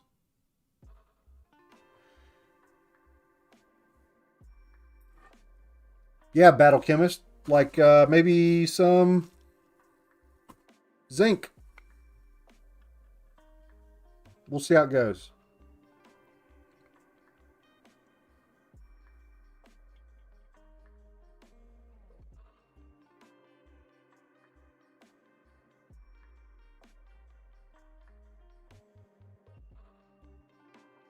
Yeah, 300 blackout with a 223 Sabo video win. Might as well use them up, right? That'd be fun. Yeah, and I think I think that did go back to an old Twitch video, and I was talking about doing it like super serious, like talking about how shooting 223 bullets and 300 blackout completely made 223 obsolete.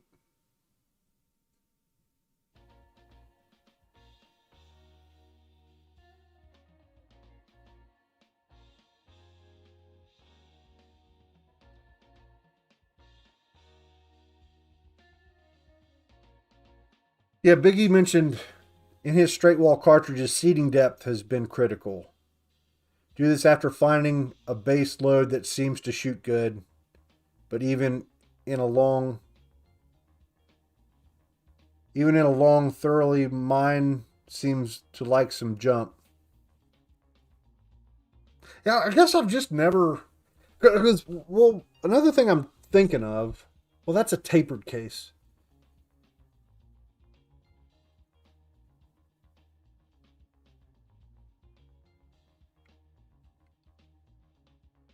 Yeah, dude, that's a deep question, man. You kind of got me in my head here a little bit, trying to think through all of the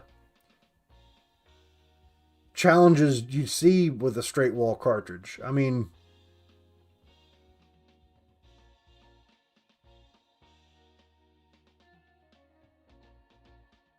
your head spacing either off the mouth of the case or a rim, which I guess that would be the question. Is it a rim case or is it a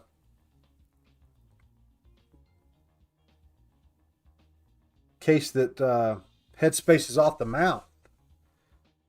Because, I mean, I guess there's just, you don't have the, I say that cartridge alignment in the chamber is probably much more difficult in a straight wall case or with a straight wall cartridge. I don't know. That's deep. I've never really even, I don't have any straight wall cartridges where I would care about accuracy all that much, except for, I guess, 357 Magnum in that carbine. So maybe that's a good place to explore some stuff and see if I could figure out what, what's worthwhile with a straight wall cartridge when you're looking to tighten your groups. I don't know. Hey, take it easy, Kyle. Yeah, you still mess with the powder charges, seating depth, etc. Main issue with seating depth in straight wall is the need to crimp with lever guns.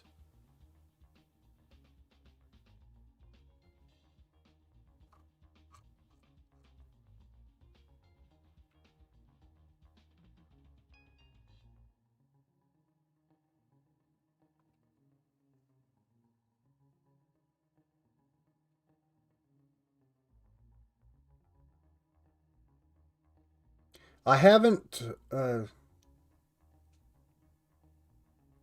Ardorn asks, the issue of getting primers, have you used large rifle Magnum primers in place of regular large rifle primers?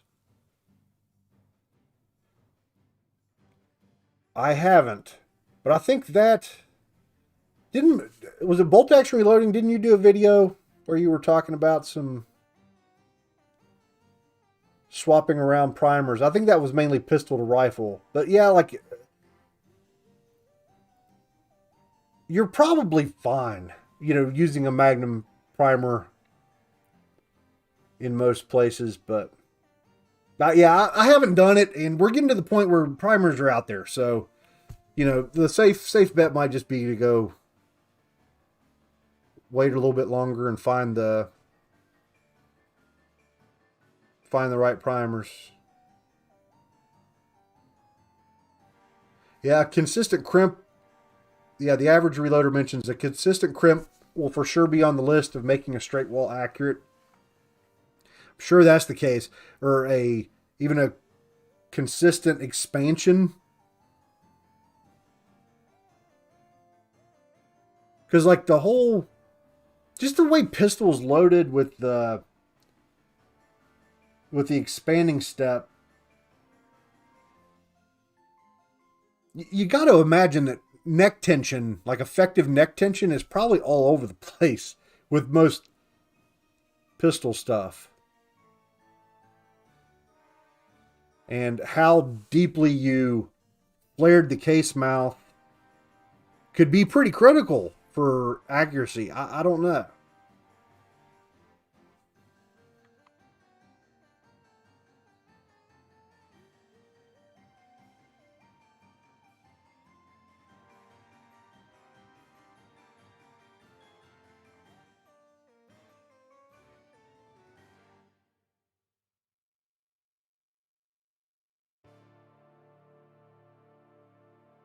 Background music makes you feel like you're walking through a spooky level of an early 2000s video game.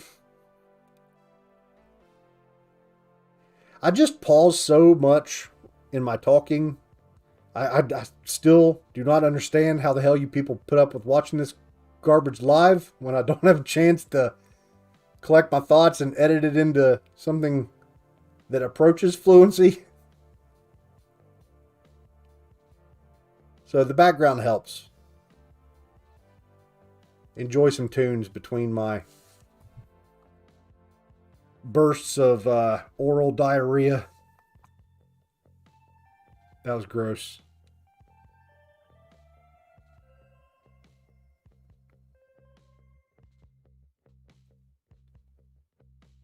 Have I heard of propellant profiles? Have a copy and send if that interests you. Like, no, I haven't heard of that. Is it like a book? Or is it like a file? Or is it like stone scrolls or stone tablets?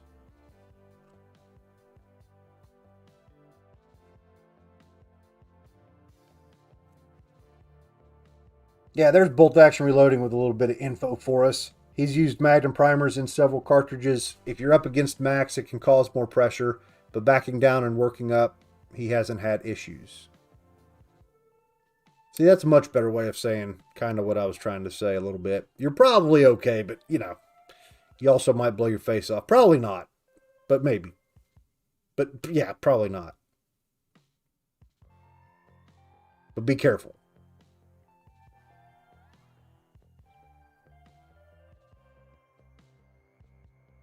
Stay because of the high level intellectual conversations. Yeah.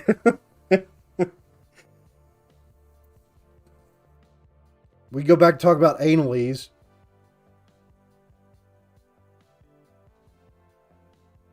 You can't hear the music.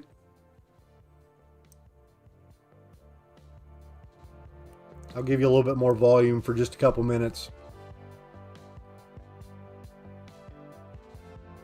Hey, John just got here. He has an Annealers and loves it. Yeah, I can't wait to give it a shot. I'll probably make a video this week about it. There's not a whole lot to be said. They've been around a while and there's a lot of great videos, but watching me struggle to get it set up and working might be fun.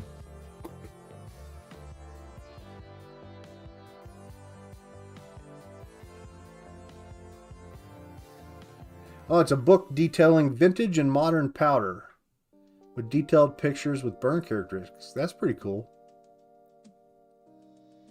I've got so many books from my grandfather's stuff. I haven't even looked through. One that I know, Yeah, whatever. But yeah, yeah. Don't get a copyright strike. No, these are straight out of the YouTube royalty-free catalog. Hey, Tyler, good to see you. Yeah, the freaking NCAA National Championships tonight, isn't it? I haven't watched football in a while, man. Back when I lived in Columbus, Ohio, I used to follow it just because you can't not follow it. Like, it's just all around you. There's no way to escape. And I enjoyed it, but once I moved away, I just kind of lost touch of it. I guess it was just that local media was so good at keeping you informed. Like, no matter what you were watching, no matter what channel you were listening to on the radio, that day's, Buckeye frickin' update was always top of the hour, bottom of the hour. You always felt well informed. Just barely hear it after I turn it all up here.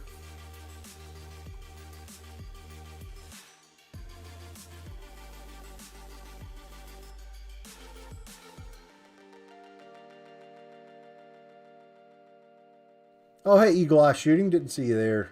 Good to see you, man. I'm a golden asset. I appreciate that. I don't know. You give me too much credit.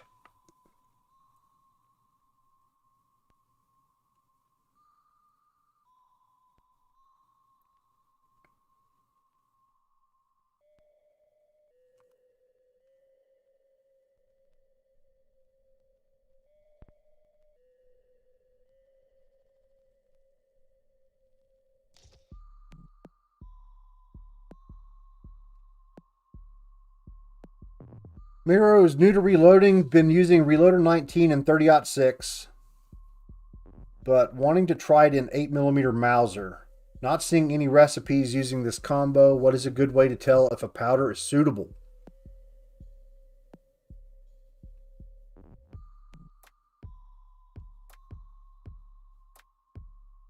The first, it always seems like I guess the first question would be, how far have you looked? Like, are you pretty sure it's not? I've never shot 8mm Mauser, so I don't know much about it. But I was just thinking, like, the Hornady manual is usually my first place to look for that sort of stuff. Hang on one second. Let me see if I can find one here. I've got like 5 copies of it and never have one where I need it.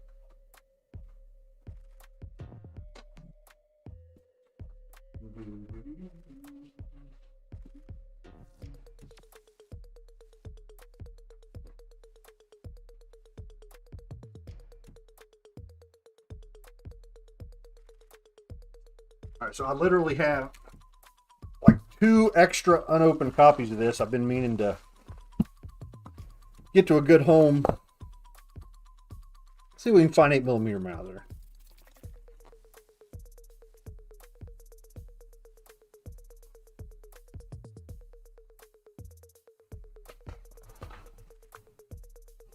Like watching OSU's marching band? Yeah, they're pretty cool.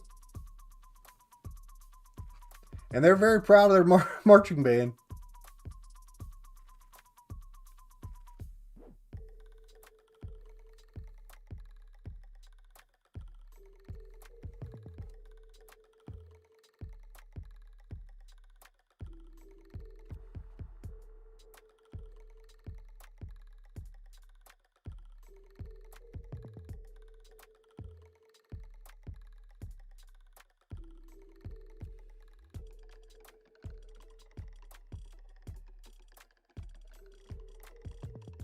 Oh, there it is. 8x57 Mauser. That's what we're talking about, right? 649.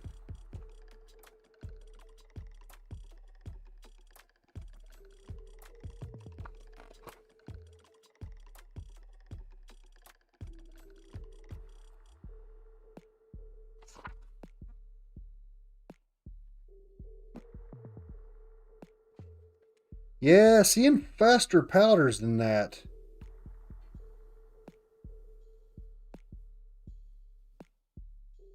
Varget Reloader 15, 4064, even down to like IMR 3031, Benchmark. So these are, the same ones we use for most stuff in 223, 308, all of that. So I don't know if you can. So somebody had mentioned Nosler for Reloader 19 data. I think actually they've got all their data on their website now, don't they? Let's go to.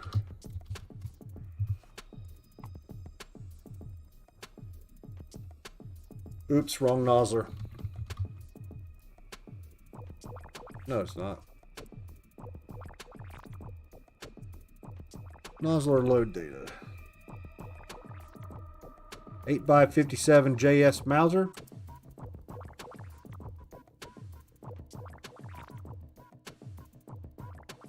$180 grain. Definitely nothing there. 200 grain, same way. Well, that gets you up to IMR 4350 sort of numbers, and N150, N160. It looks like that might just be a little bit on the slow side, and that's why you're not finding the load data out there. So you might need Reloader 19 for 8mm Mauser is what somebody had asked. They used it for 30-06 and was wanting to use it for the Mauser, for the 8mm Mauser.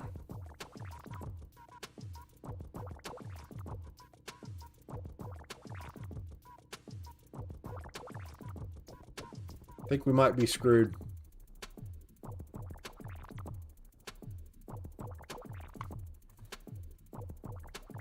Was thinking of doing a neck lube comparison for seating bullets. Have any input on all the options to test? Question from Bolt Action Reloading.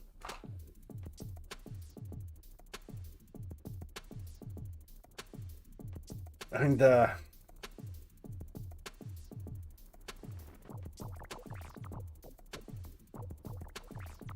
can't think of anything that you wouldn't already think is obvious, I guess.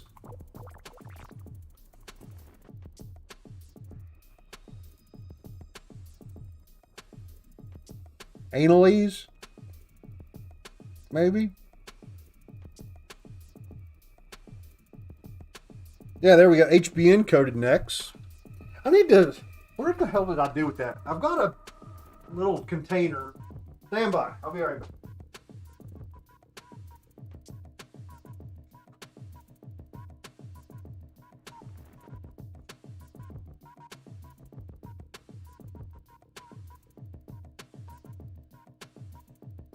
Yeah, there it is. A fine viewer had sent me this HBN micro lubrol, and I've just I'm very interested, but I don't know what the hell to do with it. I don't know how to test it. I don't know how to make a video out of it. I don't know what effect I could show in one video. It would just be like, hey, putting some dust on my bullets. I'll get back to you later on. Let you know if it helped anything. Or maybe I just don't fully understand the benefits of HBN. That's the most likely.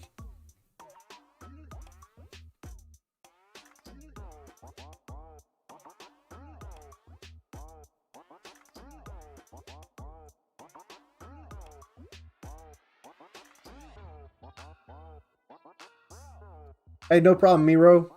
Sorry we didn't have a better answer for you.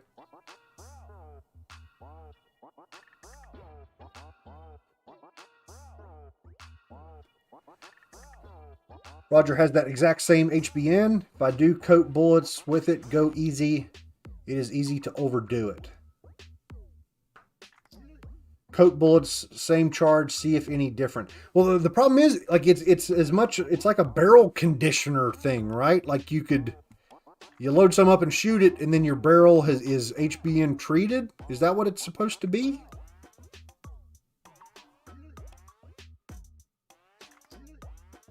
And is it one of those things like, is it... I guess I've never really heard of anybody say like, oh man, I wish I'd never shot that stuff in my barrel. Is that a thing? Like, am I putting a barrel at risk by getting it HBN coated, or can you just clean it out?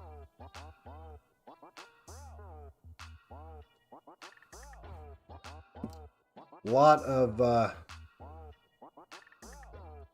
questions, a lot of open questions there with HBN. One of these days I'll have to pull my head out of my butt, figure out what it's all about, and do a video. How to ruin a Krieger barrel part 2. That's what I'm afraid of, you know.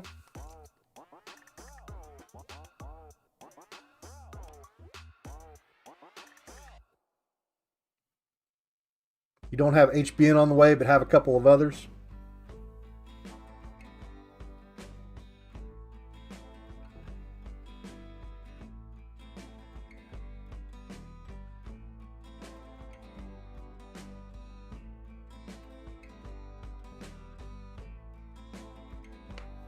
Winning in the wind guy says no, makes no difference, no benefits.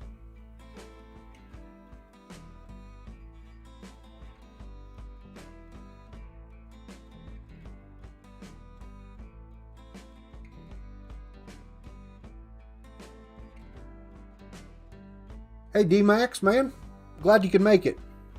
I really appreciate that.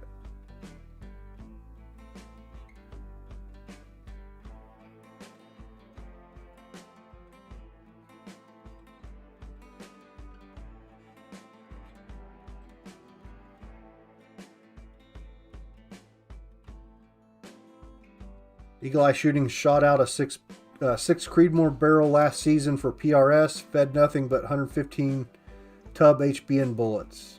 Did help stabilize first round shots and keep SDs single digits from experience. I'll have to give it a shot. I've got some other... What were those crazy black Nosser bullets that had... Software just came up and said it was disconnected. Did you guys... Did that drop? Better check my stream health. Says it's good. I don't know.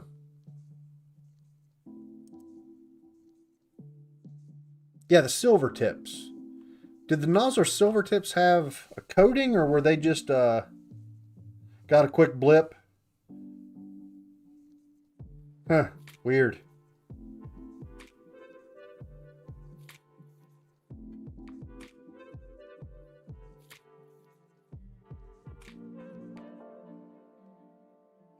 Let me see if I can find that box. I think they're right over here. Somewhere easy to find.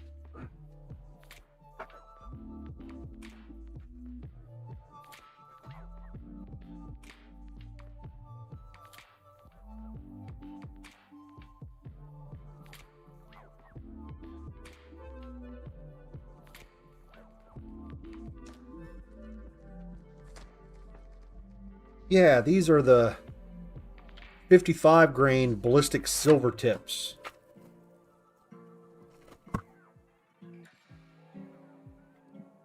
They're pretty freaking cool looking. Just totally black. I don't know if they've got... Yeah, there you go. Lubelocks or Lubelocks. Exterior coating. Non-Moly coating, which allows more shots between cleaning.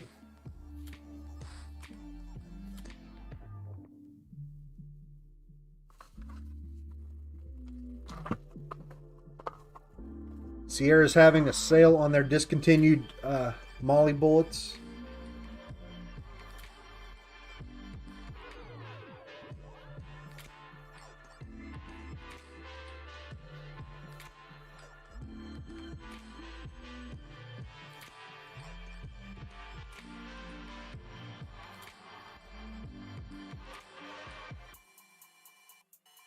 Yeah, it says non-Moly. Non-Moly coating, which allows more shots between cleaning. See, I guess I would say that I'm a little bit wary of coatings just because I don't know what problem they would fix for me. Which I guess just means I don't really understand their advantages, right? I just don't know what in the heck it's all about. Easier cleaning, I guess.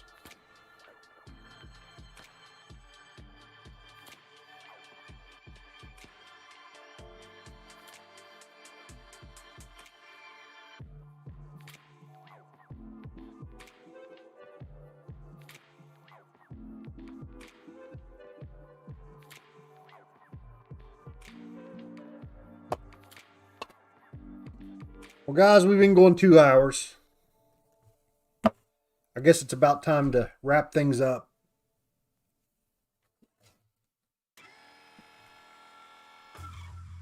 I have no idea what's coming up next. It might be an Annealer's video. Might be... No, it won't be that. See, I guess it'll either be an Annealer's video or the next video in this Matrix series of crazy stuff. That's not even, yeah. But yeah, I'm not sure what's coming next. But I appreciate you guys joining me. Thanks for stopping by. New video idea: Moly coated versus non-Moly coated bullets. I guess so. What's the test? What do you want? What would you want to see there? Groups with and groups without? Like, is that useful? Would we see anything? Don't know.